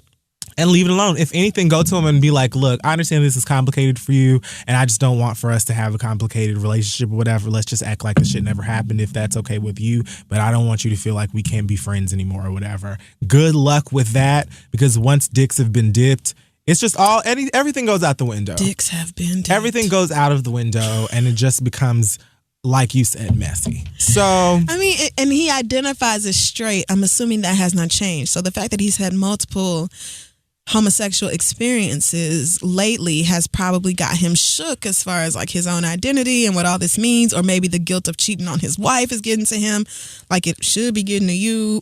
It could be a bunch of different things. It should be getting to you. Like it should, because the number one issue here is that you cheated on your wife, the both of you. That's the actual problem I have with this situation. And your wife knows you're bisexual, whatever, and I'll clap 4 hands to your wife for knowing and still being, cool. Because like I've said before, most women will be like, well, that is great. You want to go to Bergdorf? Because Man, you can't do nothing you know else. what I'm saying? Right. Most women won't even do it. So the fact that you had your wife who is like, cool, and you still out here creeping with niggas, like, great job. Right. Way to go. And not even emailing the show talking about, I don't know what we're going to do in terms of sharing this with our wives. Like, you talking about how you going to blurt shit out at Thanksgiving dinner like your wife ain't going to be sitting there too confused. The fact that you're more worried about his feelings and her feelings is very telling to me. The fact that you focused completely on the way he feels and how he's not really talking to you about it and all that makes me feel like maybe he's the one you actually want to be with. It's ridiculous. And not your wife. And the fact that he's being weird about it now probably has everything to do with his sexual identity. And you need to take a big ass step back from the situation. Take yourself out of that situation for a second. You're going to have to let him deal with. And you need to tell your wife. You have, like, I'm not going to sit up here and say, oh, yeah, hey, girl, just, you know what I'm saying? Just fuck around with dudes. Nobody needs to be out. Or anybody. And I, would hope that his wife doesn't use it as an excuse to out anybody. But at the same time, you need to tell her. You know what I'm saying? Even if you tell her and say, look, let's deal with it. You can be mad at me, take it out on me however you want to, but let him deal with. He should be able to confront his wife, or his wife should be able to confront it without your wife getting into the mix of things or whatever. But you if she know your decides wife to send too, so a think smooth about that. blue bubble over there to her homegirl, You got to think about that. You got to know you might say, babe, before I tell you this, I just want to ask, please, just please. too late. It's already been read. I already got the red receipt right here. I told her. It's too I late. see it. Like, I see it. she's gonna, and I can't blame her. You know what I'm saying? Because not only did you cheat on your wives, but you're not even showing too much remorse for it. Right. You don't even seem really upset about the fact that you cheated. So yeah, I understand y'all's lives are super close and you're both pastors at the same church, which is make this even messier. This is even so delicious. messier, but so good. you're definitely going to have, the two of you are going to have to take some sort of break This is great. from the friendship.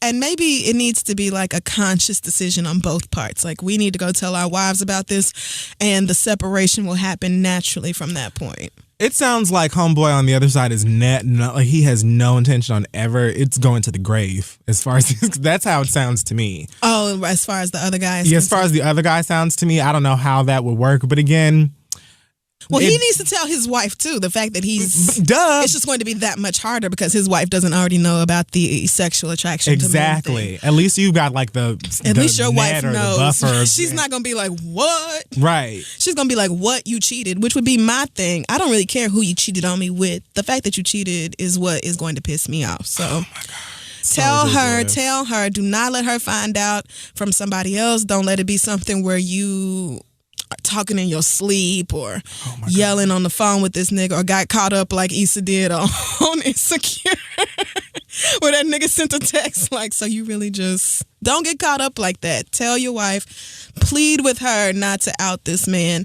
And probably you need to leave your job at the church and go get another one. Like, you need to do whatever it takes to repair your relationship with your wife. With your family. But if she doesn't want you no more, then you have to focus on being a great father to your children and going free and living your life. But you got to face those consequences regardless. Hell, best case scenario for you, both y'all wives leave you, and then y'all could just be together. Maybe. Like, I was about to say, watch both your lives leave you, and old dude is still like, okay, well, I'm looking for some pussy. Bye. Like, this could just be a moment in time. 5 to 6 years down the line, when you down at Pride or at the club, he gonna be right there too on the bar. It's a sad life. It's hard. We didn't do this to ourselves. You know what I'm saying? It's really complicated. It is. And that is why I'm saying you leave that nigga alone. Yeah, like, you know what I'm saying? Leave it alone. The fact that even if you believed in your heart that you could bag him, or that he liked men or whatever, even when he told you otherwise, the fact that he came out and told you that he was straight was all you needed to fucking hear. So don't now try and feel away. It's not fair for you to feel away because he is dealing with this, or it's complicated for him, or he, is confused or whatever the fuck, because he should be, you know what I'm saying? Like, this is a confusing thing for him. And nigga, it sounds like you got several nuts with this motherfucker. So take all the nuts. Count your blessings. My word. Amen. That was a fantastic letter. Let us know how it goes. Next. So here's another one with mess. This one comes from Nikki J. Nikki says, I started listening to you guys when I got my job, and I've listened to every episode that I missed. I'm 28 years old, and I have 3 kids, all by different fathers. Work. I was with all of their fathers in long-term relationships over 3 years each, and got pregnant at the end of each relationship, but that's neither here nor there. Right. Okay. My youngest daughter's father is currently in jail, and he's been there since she was 3 months old. I've not had sex in 2 years because we're supposed to be working on us, but he doesn't get out until 2020. We've had our good and bad times over the past 3 years. No. But I'm unsure as to where this is going because I want to be a family. I can tell you. Before he went to jail, we weren't together and he was having sex with another woman. Now this chick puts money on his books and writes him. She's even gone to visit him. Oh, girl. What is this, Black Ink Crew? I'm not stable enough to put money on his books because I'm a single mother taking care of 3 children by myself with no help. Am I stupid to try to hold on to what we may have when he gets out, or should I continue to hold him down? He said that he's only using the girl for money and shit, but I find that hard to believe. How do you guys feel about keeping up a somewhat relationship with someone who's in prison? Thanks for your time, Nikki J. Well, I'm not going to call you stupid because it seems like, your heart is in the right place. Your mind ain't. You know what I'm saying? Like, and that happens. I mean, and 3 kids, I can understand the desire to be with somebody, even if that somebody is locked up. He is at least the father of one of your children, right? Which makes him one of the ideal partners or partner options. There's nothing wrong with you trying to make a relationship with your kid's dad work. You know what I'm saying? Even in these very odd, fucked up circumstances, right? But the 3 years you about to spend waiting on this nigga to get out, you could be meeting somebody else. Look.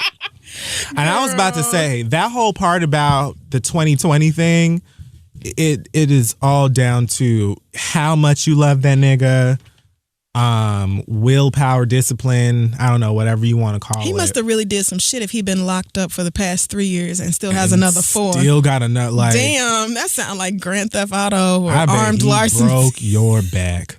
Them be the ones. Okay. Oh, girl, let me guess. He sat up in the house and played PlayStation all day and didn't do nothing but cook ramen noodles and fuck the shit out you. Let me guess. Is that?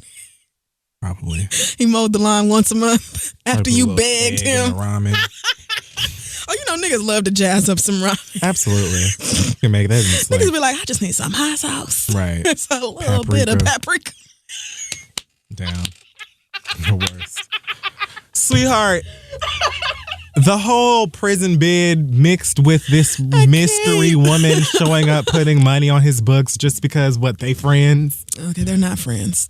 I'm going to go ahead and tell you to call it. That's just my personal advice. You know, you seem like a very sweet person, and I commend you for trying to make good-hearted person. Absolutely. But I'm going to go and I'm going to vote no on this one. I'm going to hit the red buzzer, and I'm going to just tell you to go ahead and, you know, hit the town and date. Like, no, nothing exclusive. I don't know how old you are, but, you know, take care of your kids. She said 28. Oh, okay. Well, yeah, she's 28. Great. So then look for, you know what you need to be doing? You need to be doing what I'm trying to do, which is dip into the mid-30 crowd. Mm-hmm. But that's a little harder with 3 kids. Oh, yeah. That's a little bit, she's got a little bit of a struggle there. But I still don't. Mid-30, it's straight nigga, you probably going to meet each and one of them niggas got 5. So, like, you know. So they might be like, I'm not taking care of them kids. I ain't gonna take care of yours neither. Especially if this nigga you with now is your type. Like, good luck. So I would say, Nikki, you can go on and be in a relationship with this man in prison, but remember that you're in a relationship with a man in prison. So there's no need to be faithful or any shit like that. What is he gonna do? Get mad? What are he gonna do?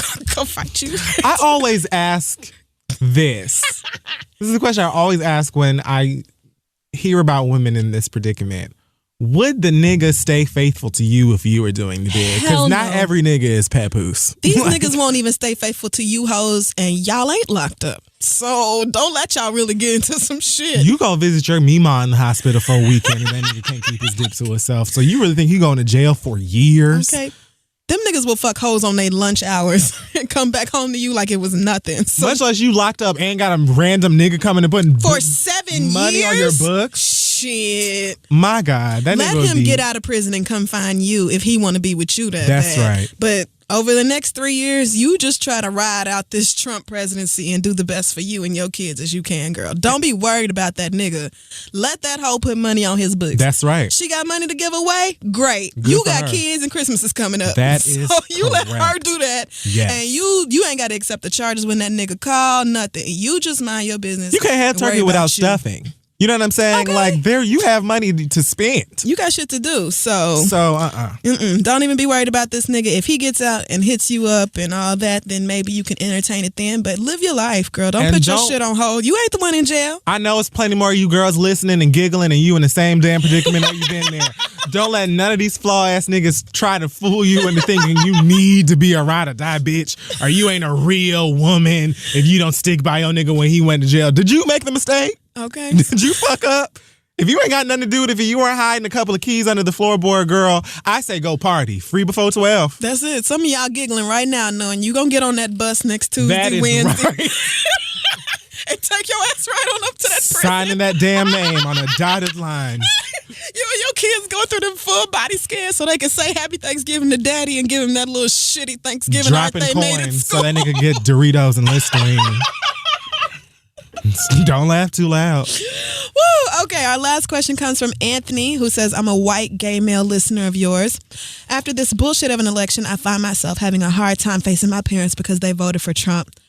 I purposely skipped a weekend of visiting them at home because of my disappointment in them, and I was going to wait until Thanksgiving to see them.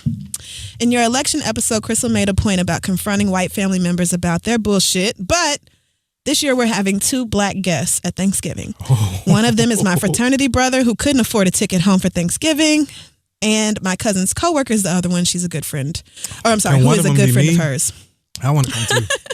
Although I'd love nothing more than to unleash my pent-up frustration on a bullshit holiday, I do not want to make the dinner table conversation any more awkward and uncomfortable for our guests. Additionally, my parents and my family's older generations are so set in their views, I might as well be talking to a brick wall. So any conversation about social issues will be moot and pointless. I'm worried about Trump and the election coming up at dinner and making things uncomfortable for our friends and my anti-Trump cousins as well. How do I go about shutting this down both proactively and in the moment so we can have a peaceful dinner devoid of foolery? Much love and thanks, Anthony. So, Anthony, are you only going to be around your parents when you at the dinner table, or are you going to like have a moment when the black folk aren't there? Like, right. I'm assuming Anthony's saying, you know, what can I do in advance, and then what can I do on Thanksgiving during dinner? Like, how do I handle this the most efficient way? That's what I'm saying. I don't think that you necessarily need to do it at dinner. Like, it's not a Woody Allen movie or Tyler Perry or somebody. It's just... Oh, you know how you can talk to people and be like, we have black people coming, well, not black people, but we have people coming over. Please don't embarrass me. And then people come over and your parents embarrass you anyway. Like, they do the exact thing you asked them not to do. Oh, so is he saying that his parents are horrible. That they're going to... They're going to say some shit. Oh, well, then cuss them out if they do it. Child, if I were you, I would warn this friend and the coworker, like, listen, I just want y'all to know y'all come into a Trump household. Yes. So if you don't want to come for Thanksgiving, because I would rather be at home by myself heating up something frozen than to be in your mama house on Thanksgiving, because I'm going to disrespect the fuck out of both your parents. I guarantee it. You could have parents in that house are sweet as apple pie, treat me like the nicest person ever.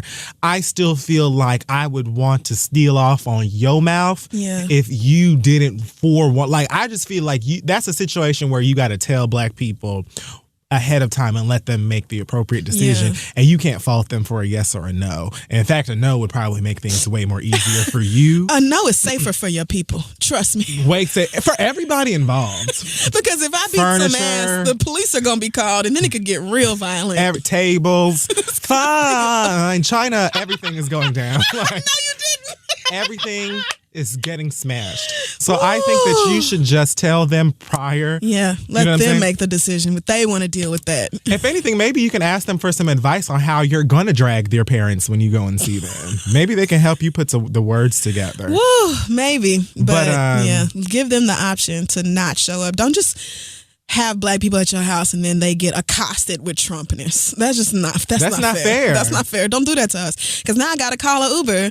First of all, I got to sit around these white people. I don't know if your white people are the type that can cook. They might not be. So I'm sitting here trying to choke down y'all's bland ass dinner. And now I got to hear Trump shit on top of that. I don't know anybody whose family is not going to be talking about the election this holiday season. Maybe you have, well, clearly you don't have the type of family that stays away from politics because that's why you worried about it. But yeah. Maybe if you like live in a bunker or like that movie, The Village, where you like think it's the past. I don't know. But yeah, I wouldn't just throw black people to the wolves like that. But on the other side of things, you definitely should have a conversation with your parents. I think that you should let them know that as their child, that their views and the election and that kind of stuff is complicating the way that you feel about them and your desire to be around them. Because I think that there's so many people, it was White People.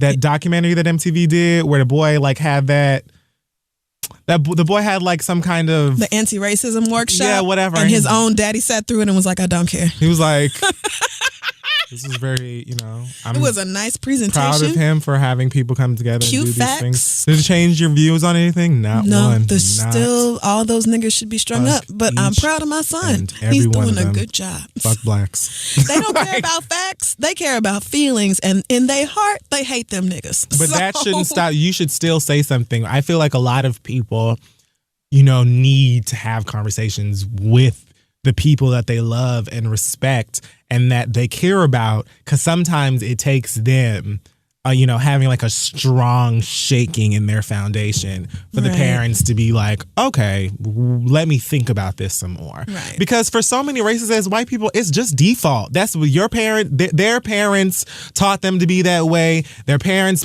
taught them, like, it's just, that's the way that they are. Mm-hmm. It's default thinking for them. Nobody asks them or forces them or requests that they think differently. And so if you just sitting back and you eating your green bean casserole every goddamn year, bitch, and you're not saying nothing to them, then how can you expect for them to not be assholes? Right. And most white people themselves don't really confront that privilege unless something happens to take it away. Exactly. In a way. Like, you're gay, but you're also a white man. And if you were straight, you might have grown up to just copy off your parents and older generations' way of belief. Because there was nothing that was going to stop you or make you think twice about the way minorities or people of color or anybody who's disadvantaged gets treated in this country. So you may have ended up in the exact same position as your parents, being just as stank and terrible. But yeah, I think you gotta just definitely say something to your friends, but forewarn your family. And then if they step out, the best thing you can do if they show out in front of company is shut them the fuck down to where your black friends don't even have to say nothing. They shouldn't even have to speak up and do that. Like,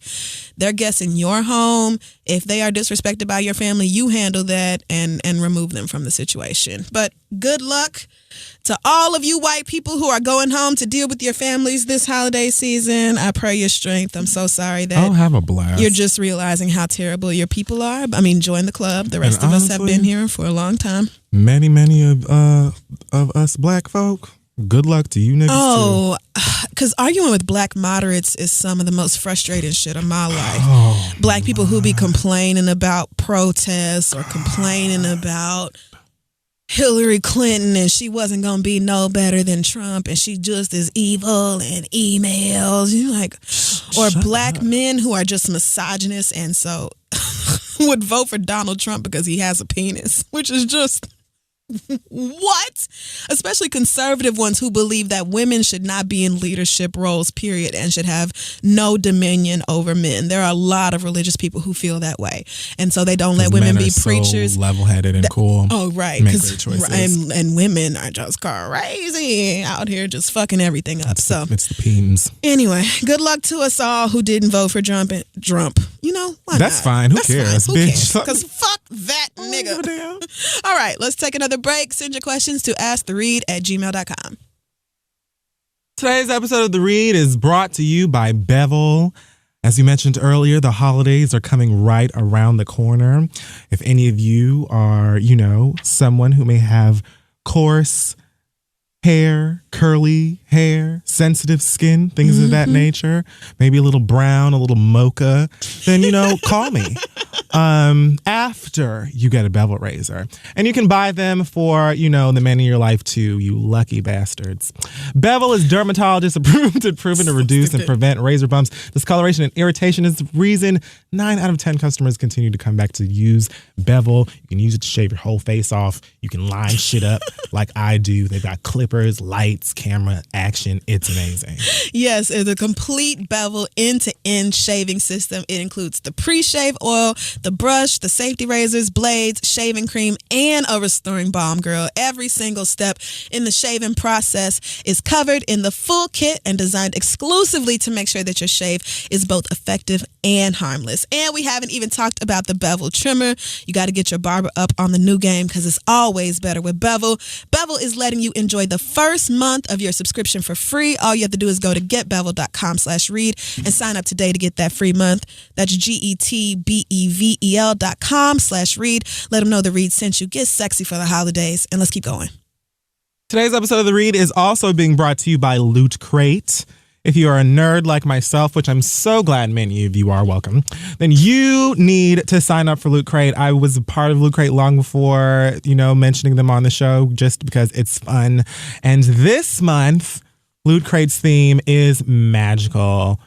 You can cast power, ancient spell, deliver 100% exclusive crate featuring bewitching items from Doctor Strange, Fantastic Beasts and Where to Find Them, Big Trouble in Little China, and more. It's just a subscription box for less than $20 a month. that has all kinds of nifty pop culture items in it. Shirts, pins, comics, cups, socks. Always a some fun cute sock. ass socks. I might have on some like Harry Potter bevel socks or some shit like that now. So look, if you like movies, books, zany video games, all sorts of things, then you've got until the 19th at 9 p.m. Pacific to subscribe and receive that month's crate. And when the cutoff happens, it is done, girl. You gotta wait. So make sure you go to www.lootcrate.com/read and enter code READ. Save $3 on any new subscription today. That's for the nerds. Go check it out if you haven't already, and let's finish up. Okay, so it's time for the read. It sure is. Do you want to go first or you want me to go first? I'll just go ahead. Okay. So, as I was perusing the Black Excellence email that we have, again, I don't think I mentioned it before. The email is thereadblack@gmail.com if you want to submit Black Excellence stories. I got an email from someone named Ebony Joy, and it says this. Hey, Fury and Crystal, I'd much rather be sending you all Black Excellence, but I wanted to put this on you all radar if you haven't heard about it already. I work at the University of Pennsylvania as the administrative assistant for the undergraduate of fine arts program in the School of Design. As you all may or may not know, Trump graduated from the University of Pennsylvania here in Philadelphia. And since his shocking election win, we have experienced a great deal of racial turbulence in the city. So last week, over 100 Black freshmen were sent a group me message inviting them to a daily lynching, and the message featured other graphic and racist content, including pictures of like strung up Black folk and all kinds of just racist, so fun, trolling foolishness. Leadership at the university have done a great job of appropriately addressing the issue. However, you can imagine how hard our students, faculty, and staff have taken such a devastating and overtly disrespectful incident. UPenn and Philly are so ashamed that we are connected with this dickhead. It says this man, but I just chose to say dickhead instead. Sure. But we are more determined than ever to take down the systems of white supremacy that has shown its ugly head in our city. Stay blessed and Black. That is from Ebony Joy. So, I hadn't heard about this story prior to reading this email, but I did go then later and look it up. It is wretched. And sorry. Apparently a student at the University of Oklahoma. Yeah, that's why I was so upset. Was the person who started this group me. They're saying that other individuals may be involved, but Penn Police and the FBI are continuing an investigation with University Police in Oklahoma, I guess, to find out what is going on. That student has been, guess what, temporarily suspended. Oh, God. And apparently he's a member of the fraternity that got shut down after they did the "There'll Never Be a Nigger in S.A." No way. Yeah, I know, right? Super fun. God. Oklahoma just so proud of you guys. Thanks so much for embarrassing me like on a weekly basis. I mean, do our cities hate us? It's like they like the actual geographical place. It was like, fuck these niggas for leaving. Right. So I just want to say this very quickly, and this is kind of similar to the last letter that we did, but maybe in reverse. There are this isn't just an Oklahoma thing. This happens on so many college campuses where these fucking idiotic kids go out. They're free from, asking if they did their homework and free from maybe asking, to clean their room and all that stuff, and they feel like they're grown. And so what they do is they go out, they party, they act wild, and they feel like subjecting people to racism, perpetuating rape culture, transphobia, all of that stuff is just funny. These are the same people that grow up and continue to be racist and then say, I'm not racist, because they do this all the time and they don't believe themselves to be racist. They just think that it's funny that Trump won the presidency because it affects them in no way. So let me just be funny on the internet because you can't come beat my ass. You're not even in the same state as me. So right. You can't fight me. I'ma fuck with y'all. And it is what it is, but I'm not racist. We're just having a good time. It's the exact same thing. These would be the same dumbass niggas who be trying to take, girls home from parties that are too drunk or whatever, and then their excuse when they get in trouble is, oh, we were just messing around and all that type of stuff. The same ones who jump people, who follow black kids around after campus or after school, follow them around campus and harass them on their way back to their dorms. These are the same ones who grow up into being whoever the fuck they're gonna be or not be in their life, and they continue to spew that shit and vote for the dumbass that's about to be president today, and continue to tell you to your face that they're not racist. So, I guess what I'm trying to say is, parents,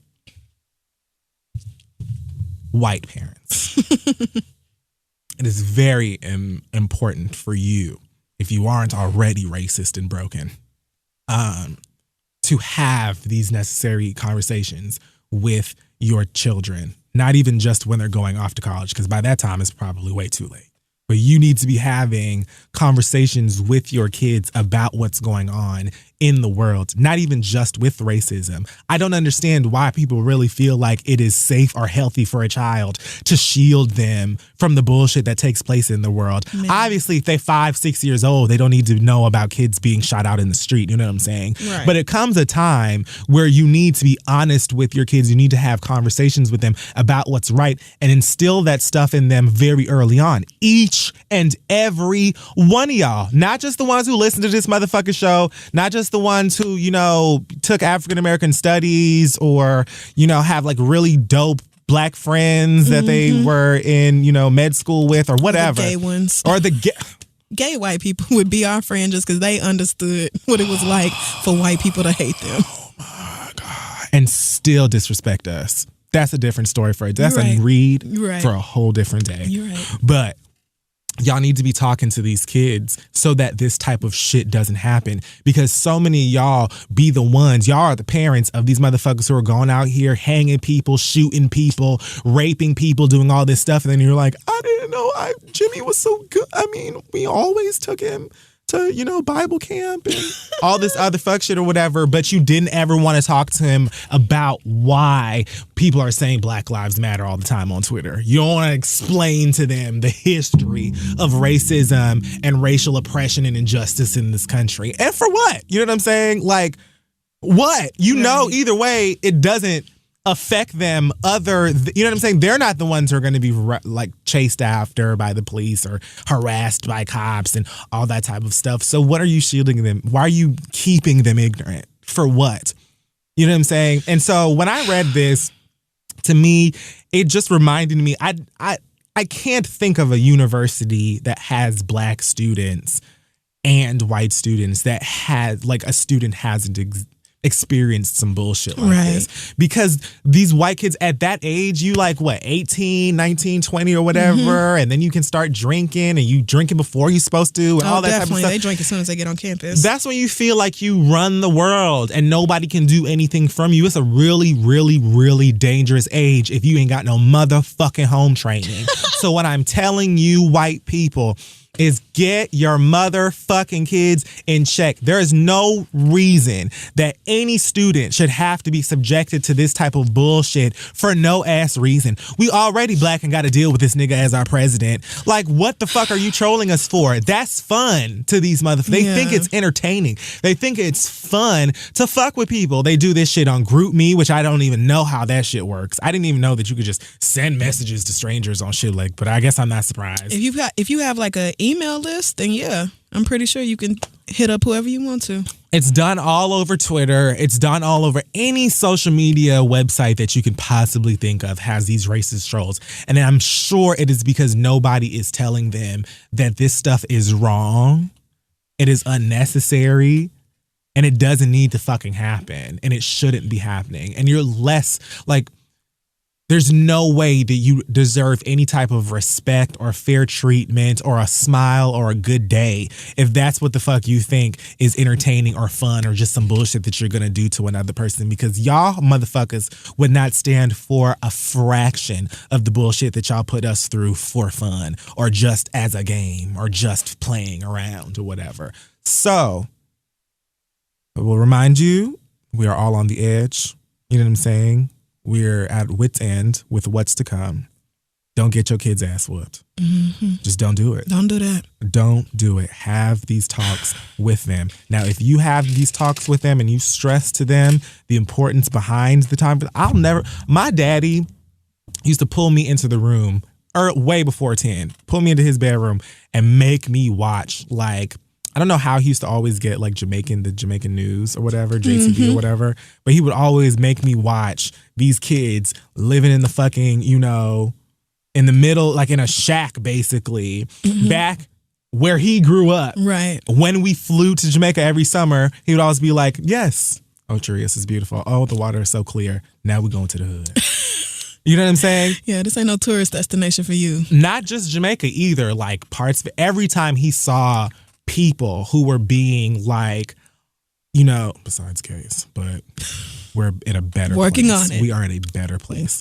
Progress. But people who are being like oppressed or, disrespected, or people who just didn't have the blessings that we did, right. He always made it a point, my mama too, to expose us to that and say, bitch, count your motherfucking blessings. Because even as a black man in this country where it's going to be 5, 10, 20 times harder for you, you have still got so many blessings in your life, and you need to be respectful and you need to be grateful for that. And when you walk out and you leave the motherfucking house during the day, make sure that you remember, A, you're a representation of us, and B, you don't have to have this shit, because not everybody does.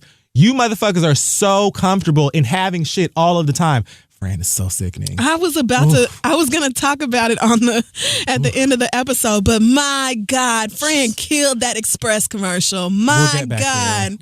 We'll get back there. Okay, anyway. Wrapping up. Talk to these motherfucking kids and tell them that this shit is wrong. They can't continue to do this because they grow up into the same assholes that we got to fight to, make sure that they're not taking up these seats and all of these political places to ruin the rest of our fucking lives. And y'all get confused as to how we got here. Stop it. Yeah. Put an end to this shit and get your kids under control. And this is why you need to be bringing back ass whoopings. Oh, Lord, don't start. Another reason why I don't even need to have none, because I'm whooping ass. I don't give a fuck what none of y'all said. And plenty of you new age black folk talking about, it doesn't we're really, gonna get so many emails. It doesn't Don't do really this. help anyone. I mean, it's just the way that we were. Nope. I'm whooping ass. I don't need to have none. I'm not having any. So right. And I certainly won't beat your kid's ass. So and there will never be a moment for me to do it. But I encourage it. I can't sit up here and swear that I will never whoop my kids. I'm starting to understand the logic behind people who are anti-spanking, and I think that probably most times children do not need to be spanked. Right. But I think there are some times when children are deliberately disobedient and willfully trying you. And under certain circumstances, I could see an ass whooping being warranted. Because there are several times I got whoopings as a child and deserved it. And knew it then that I deserved it. 98% of them. I lost 2 flutes. 2 flutes. The school's flute? The school... I had a flute from the school, lost that. My mama replaced it and got me another flute, and then I lost that one. Oh, of course. So I got 2 ass whoopings. And both of them were justified. When I lost the second one, I said, wow, you're going to go home and get this whooping, and you deserve. I'll never forget the time garbage. I was on punishment for something, some other bullshit I'm sure I did. And my parents went somewhere. It was only me in the house. And my dad had took away my video game system. I guess it was like the first PlayStation or something, and locked it up in his bedroom and told me, don't touch nothing. And the new game had came out. It was like Dragon Ball Z or some bullshit. I don't know what the fuck it was. And I just thought that I was super slick, played it. As soon as I saw the lights coming into the driveway, I unplugged it, put it all the way back. Everything was gone, right? And I thought I got away with it. My daddy went in there, felt the back of that TV was hot, and then made the back of my ass hot. And I knew I deserved it. I was going to say, he either touched the video game system or he touched the TV. One of them, to find out your ass was lying. Come right on in here. Not even in the room where I was. He had to take me into the family room where there was more room to whoop my ass. Yeah. Because there's not enough room to whoop you in here. No. I agree that there are families and there are parents that beat their kids out of frustration that they have in their, their own shit that they got to deal with, or just like, I had a hard day. These white people get on my nerves. And I understand that. I have heard plenty of reasons to behind the anti-spanking thing that I agree with, but each person in my family that beat my ass always said, my grandmother, God rest her soul, would be like, this is why I'm about to beat your ass. I want you to know that I love you more than anything. I will die for you, but you gonna feel this ass one because you can't hear. So we got to do what we got to do. I never was just like, why am I also got bullshit whoopings. I got popped a couple of times for some bullshit. Did I tell you about the peep? When my uncle said, if I hear Yes. another peep out of you, and I said peep. I mean, but girl, what did you thought you was grown. He didn't have to beat my ass like that. He could have just walked out like, I'm not doing this with you. You tried him. Like, you really tried him. He had to remind you. My cousins still cackle at that shit. They bring that shit up every year. Because honestly, that's funny. Like, as a kid, like, being like, Pete, like that's Pete. My bad. That's hilarious. Child, my uncle leapt over that door and beat the shit out of me. But anyway. This isn't about spanking, regardless of whether or not you anyway. want to take a belt to your kid's ass. You need to be instilling certain morals and values and ideas in their fucking head. If they still grow up to be some dickhead and assholes, and you know that you did the absolute best that you could, and you had conversations with these motherfuckers, then you know they just ain't shit. But I feel like many, if more white households had these conversations with their children, less of this would happen. It's just my opinion, and I'm done. White people don't think that much outside themselves. They don't have to. So, right, that's not going to happen. They've never had to. Oh, so this week I'm going to tell y'all about these niggas who tried the fuck out of me and why that was a bad idea on their part. It's usually a bad idea. So I ordered a television on Amazon. Here we go. Because I moved from one tiny apartment to one regular sized apartment. So Isn't that real? it's not even big. But it's huge, but it's not. Right. Like it could fit. My old apartment could fit inside my living room, but it's still not a big apartment. If you went anywhere else, You'd it would like, just this be is a average regular as fuck. apartment. It would be like a $700 In New York, apartment. it's a mansion. In New York, people walk in like, bitch, God damn. I can wave my arms around. Let me do some gymnastics in this bitch. Like, I can do a couple of cartwheels. I got way more than 3 outlets now. It's very nice. It's just amazing. Loving my new apartment. So I got Same. a much bigger TV to go in the living room. I ordered it on Amazon. So this TV came and I had to go downstairs to get it because something about the doorman and it was too early for delivery, something. Because I had it come obscenely early. That was the thing.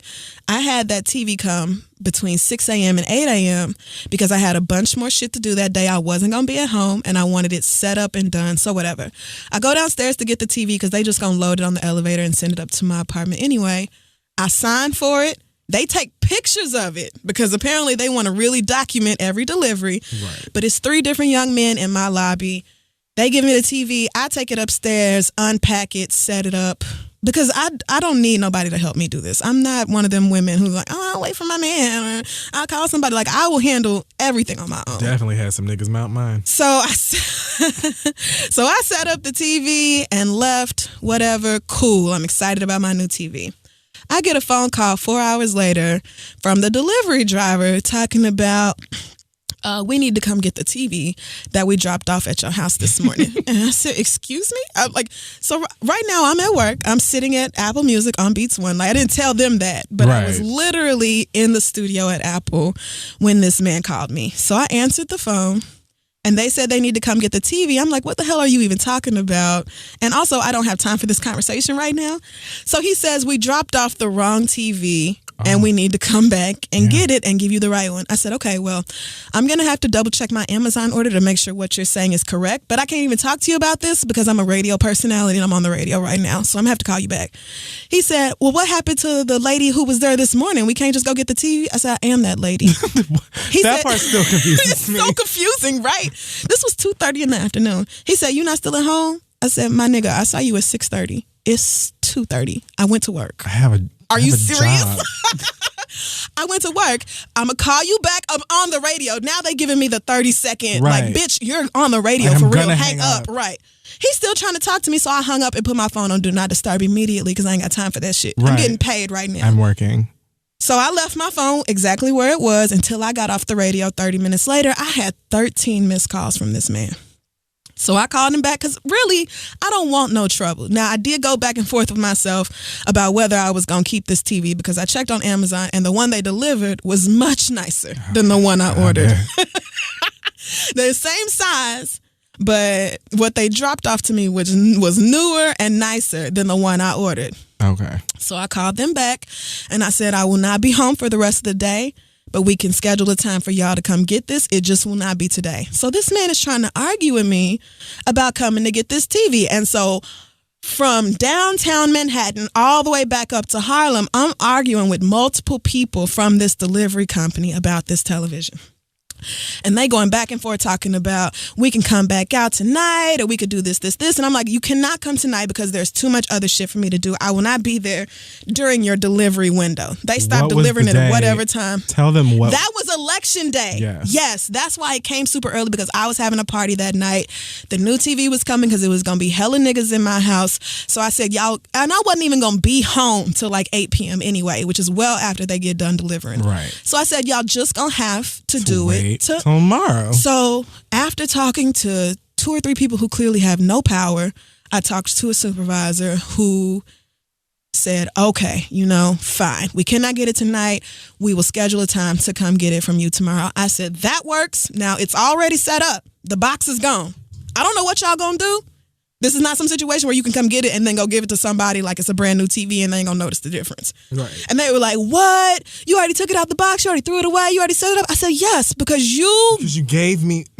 All of this is just setting up the story, because after I got done talking to that supervisor, 2 hours later, the same knuckleheaded dumbass nigga who brought in the wrong TV in the first place called me back and said, I'm just trying to see if we can come get the TV. I said, my nigga, I just got off the phone with one of your people and they said they would come here tomorrow bright and early to get the television. So what the fuck is the problem? He said, so we can't come get it tonight? I said, no, you cannot come get it tonight. I already talked to your nigga about it. You can come tomorrow. He says, ma'am, if we can't come get the TV tonight, we're going to have to file a police report on you. I snapped. I lost it. I said, oh, really, my nigga? I said, you know what? Don't come get the TV. File the police report, my guy. File the police report. That's right. And I'll see you in court behind this, my nigga. And hung up the phone. Because as far as I'm concerned, we're done. Right. We're not talking about this no more. I'm chilling at home the next morning when the doorman calls and says, the guys who delivered your TV yesterday are here now in the lobby. I said, I'll be down. He said, oh, you coming down? You don't want me to send them up? I said, no, I'm coming downstairs. He laughed and hung up the phone. I took my ass downstairs. The exact same young man who delivered the TV in the first place is there again with the correct TV in the lobby now. And I said, well, what is this? He said, this is the TV you ordered. We're swapping it out for the one upstairs. I said, you're actually not. Because yesterday somebody called me and said that a police report would be filed against me because you misdelivered the television to me. And so unless you have the police report here for me to review or there's some officers with you, then I don't even see how this conversation is going any further. Because as far as I'm concerned, y'all accused me of stealing when y'all brought the wrong TV to me. So now you're going to have to prove it in a court of law. And I had an agreement with your supervisor. I worked this out with somebody whose pay grade is higher than yours. One of you niggas called me back trying to get buck and talk crazy, and now you done talked yourself into a real ass situation. Because you knew that job was on the line. So he said, ma'am, we really need to get the TV back. I'm sorry for, whatever misunderstanding we had. I said, you sitting here talking to me about this don't mean nothing to me. If you don't have a police report on you, maybe you need to call your supervisor or whatever. I'll talk to whoever you need me to talk to at your company, but I don't want to see nothing. I don't even know why you here talking to me right now without the police report, because you niggas accused me of theft. He goes back out to the truck and brings in his supervisor, an older Jamaican man. Oh, yeah. Who's like, ma'am, we're just trying to make the delivery. What's the issue? Talking over me and arguing with me about this. So I told him, I'm not trying to hear this shit either. I'm waiting to see the police report. And he says, well, ma'am, I'm not the person who told you that we would fill out a police report. Okay. I don't know why people do this when you're talking to somebody who represents a company and they act like you accuse them personally of doing something. I said, that's not what I said. I don't care. I'm saying one of your people called me and here's the timestamp and here's his phone number. So if you want to call that number and see who answers it or see which one of y'all's phone rings, that's the nigga who jumped to me crazy. And so once again, if you need to call your supervisor, that's fine. But you niggas not getting nothing from me without me seeing this police report that you said you was going to file on my ass. So he calls corporate. He's on the phone for all of 30 seconds and then says, corporate says that since we made the mistake, this is our fault and we need to fix it. I said, well, I sure don't know what you gonna do. I sure do not know what you gonna do. He's still steady arguing with me, hollering at me. I said, well, you know what? Y'all can take that TV right there and load it back up in your truck. You can leave it in the lobby. Somebody else can have it. I really don't give a shit. But I have a TV in my apartment right now, so I'm bull. You niggas do whatever you need to do. I'm going to go back upstairs. Have a blessed day. So I went back upstairs. About 20 minutes later, went downstairs to go back to the bodega, and they're loading the TV into the truck. This has been happening for like the past 2 weeks, which is why it's such a fucking long story. Somebody from corporate calls me while I'm in the bodega, a black woman. Finally, someone with some sense. And is talking to a woman, no less. And first time I talked to a woman, the whole time I've been dealing with black men. A black man is the one who told me he was going to file a police report on me. Sure. So I'm sitting here talking to this girl about everything that happened, and she didn't really understand the magnitude of it. She thought that they had just misdelivered it and that was it. I said, no, sweetie. The whole reason we have a problem is because someone from your company accused me of stealing something that them dumb niggas dropped off by accident, and now we all have a problem. Because like I told his ugly ass sitting right here in the lobby, you niggas are the ones that had multiple TVs of the same size on one truck, and of the three of you dumbasses, nobody double-checked the sheet to make sure the correct make and model was going to the correct apartment. And or even just the name. Or even just the name. And so instead of double checking, now you done gave somebody a much more expensive TV than what they asked for. The people who ordered the nice TV certainly don't want my cheap shit. They sure don't. And so to cover your own ass, you thought you could scare me into giving up the TV like I don't know nothing about my rights or anything about how shit works. I said, my father's an attorney. That's a lie. My daddy graduated from law school. He's currently a professor. He's not an attorney, but I use that all the time. Good enough. It's close enough. Right. So my father's an attorney, and he advised me not to take any further action until you have produced the police report. So I'm afraid there's nothing further for us to discuss until the police report is procured. And she said, I'm going to tell them to go ahead and take that back to the warehouse, ma'am, and we're going to figure that out. But I am so sorry somebody did that to you, and that's not right. And I'm calling their supervisor, and we conferencing with this supervisor and my supervisor. 2-3 more people from this company have called me over the next few days to apologize and all this other stuff. And when can we come get the TV? I said, y'all could have came and got this TV, but now I want to see the police report. And that's petty, right? That's stank. But the reason that I'm acting like this is, first of all, that was a dumb ass mistake. It was really stupid. That was fucking stupid. Like so unnecessary. You niggas delivered things professionally, and That's you didn't double check to make sure it was going to the right house. Dumb. Is it even the same brands? Like, no. 2 totally different brands, totally different color boxes. You took a picture of it. You had me like pose next to the TV and took pictures to make sure that the delivery was done in a satisfactory way, you know, so I couldn't say that the box was fucked up or whatever and the TV was damaged. You took pictures of it. Nobody double checked at any point. So first of all, this is what y'all deserve. Secondly, I had already battled with myself, and I had tweeted about it too. Like, should I give this TV back? Do I have to? I had already decided to do the Christian thing and let y'all come get the TV back. I had already decided to do that. I was not going to threatened me. But then you threatened me with a police report, and that's what pissed me off the most. A black man threatened me, a black woman, with a police report and accused me of stealing when you know you are the one who fucked this up. I didn't do anything to you. I said, y'all really gonna do this like I did something wrong? Like Donald Trump was just elected and y'all gonna treat me this way? Like, you really gonna sit up here and act like I did something wrong when you are the dumbass who misdelivered the TV? Okay, so people kept calling and I said, well, listen, it was never an issue that y'all couldn't come get it, but the fact that you have treated me this way has me quite angry. And honestly, you know, I accept your apology, and I'm going to ask my father what I should do about this, but since I've been threatened with a police report, maybe we just need to settle this in the court system. And I haven't heard anything from them people in about a week and a half now. No, not a week and a half. It's running up on a week that I have not heard hide nor hear from them people. I'm still waiting on my police report, but in the meantime, my brand new Samsung is sitting up on the wall, 65 inches in all its glory, mounted up like a whole bitch, man. You could pull that bitch out and twist it and turn it. It's all different kind of angles and shit, and it's beautiful. And y'all played yourselves. Do not ever, ever, ever accuse me of doing some shit, not only that I didn't do, but that you did and you worried about covering your ass behind it. Whichever dumbass employee, I said, I'll take your job if I have to. And maybe he got fired. I really don't know. But for you to come at me like that, when you made such a huge ass mistake and try to put that shit on me, I don't tolerate that shit. I don't take threats lightly. He probably had somebody on his neck about it prior to, the police thing. I'm sure. But if he would have kept his composure and just came and got the TV, it would have been settled. Like, I'm certain he's getting fired now. I mean, and they can come get it off the wall if they want to. I don't know what good it's going to do them now, but y'all can do whatever it is you feel like you need to do. Because even at this point, I'm assuming what Amazon or whoever is going to have to do is they're going to have to chuck up that Amazon loss. said that delivery was successful. So this is not us. Amazon didn't deliver it. It was an independent delivery service that handled it. Oh. So they are the ones who are fucked. Amazon's a bitch. This is none of our concern. That ain't got nothing to do with us.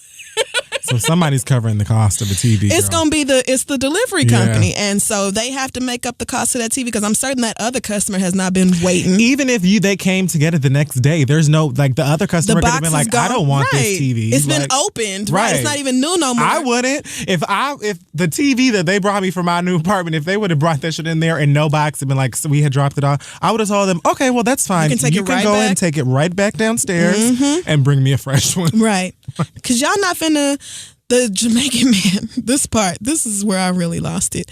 When I said somebody at your company accused me of stealing and told me a police report would be filed. He said, ma'am, no one accused you of stealing. I said, sir, there is literally no other reason to file a police report other than to accuse someone of committing a crime.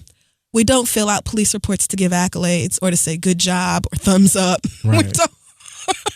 We don't do it so the world knows that we're mad at somebody. We do it to accuse someone of a crime. Yes. That's not something I play about. So if you saying I committed a crime, I'm just waiting on you to provide the proof. You said I did it, so where is it at? Until then, that TV will be sitting in my apartment. Great. Have a blessed day. Have a wonderful day. They talking about, we know this is such a huge inconvenience for you and we just want to get it cleared up as soon as possible. It sounds like a bigger inconvenience for you. It sounds like an inconvenience for y'all because one of y'all is going to have to pay the $2,000 or whatever this TV costs. Not to mention keep dragging all these TVs around. Right. Not to mention dragging TVs all over the 65-inch flat screen. Waiting for a time to drop it off. Don't try to cover up your own mistakes by shifting the blame to somebody that didn't have shit to do with it. Childish. You fucked up. You should have ate that L for the day and came back and swapped out the TVs the next day. I don't know if the other person would have taken it, and I really don't care. It could have been handled, but y'all came at me crazy. And I just want y'all to let that be a lesson. Do not let people talk to you any old kind of fucking way or treat you any old kind of fucking way, especially when they are the ones in the wrong. It was enough for me to reach down into my heart and let y'all come back and get the TV anyway because I'd already signed off on the delivery and you gave it to me. So you was going to have to really put the force on me anyway to get me to do it. Like if I had just flat out refused to answer their phone calls or anything, it would have been them. I don't even know what actions they would have had to take to get me to give that TV back. But you were always depending on my mercy in the first place. It was always going to be up to how nice I could be because I didn't have to do this. You niggas fucked up. Because I have a TV. I'm done. Oh, it's just it's just so not convenient for you and we're just so sorry because this is just such a mess. I said, I have a TV. I'm fine. It's plugged right into the Fios. It's working great. It looks great. You press a little button and it's wonderful up there. That's jazzy. The Netflix and the Hulu is built right in. Mm-hmm. You can change the color on that whole different sound systems. It's nice. I said, no inconvenience. Don't worry about me. Yeah, I'm just fine. I'm doing dandy. Y'all worry about that Sony or whatever 2014 model I bought. Blown at in the a wind deep somewhere. discount. Hell, maybe one of y'all get a free flat screen out of it because certainly the other nigga don't want it. Maybe. I don't know, but I know one thing. Who you finna try ain't me. Y'all tried the wrong black bitch that day. That's it. That's all I have to say. I'm done. Well, you hit a lick, bitch. That's a nice TV. Woo! Ain't it? Ain't it cute? You should really see it nice. up on the wall. It's all cute and everything now, and it just the color and it's all crisp and shit, you know. And it didn't have to be this way. I would have taken the other The fact that broke it was bitch like, TV. The fact that they was like, you took it out of the box already? I bought the TV to watch it. Like, I didn't buy a TV to have the box sitting on my kitchen table. Like, Right.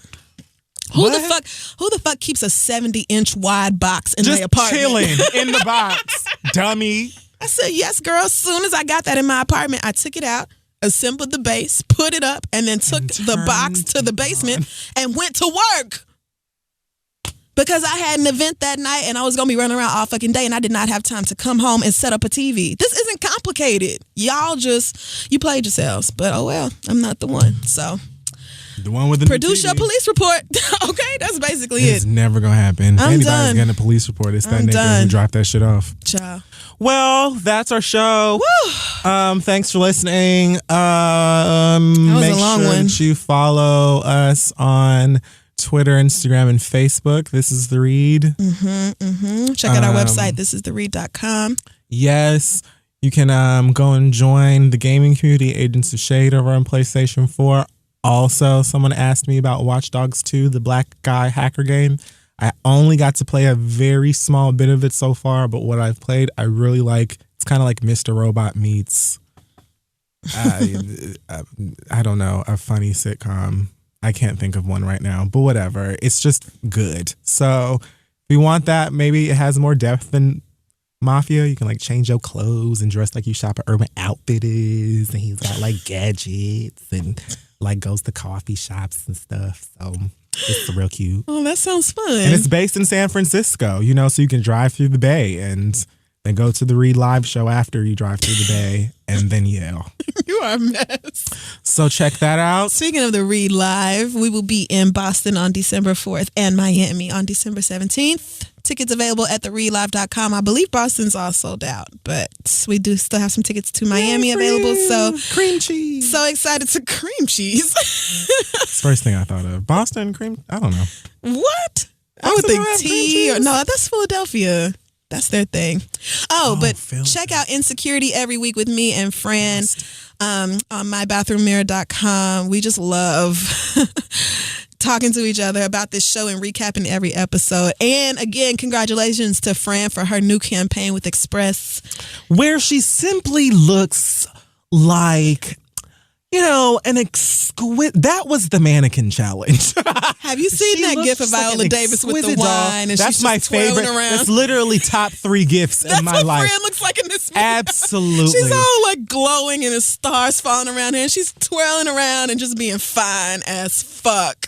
Congrats, Fran, because you look absolutely amazing, magical. girl. Just Just a complete beautiful action figure. Wow. All right. Anything else going on? Any other news? I cannot think of any further news. Thanks for listening and being with us for 2 whole black ass motherfucking hours. And I guess we'll see you next week. All right. Bye, guys.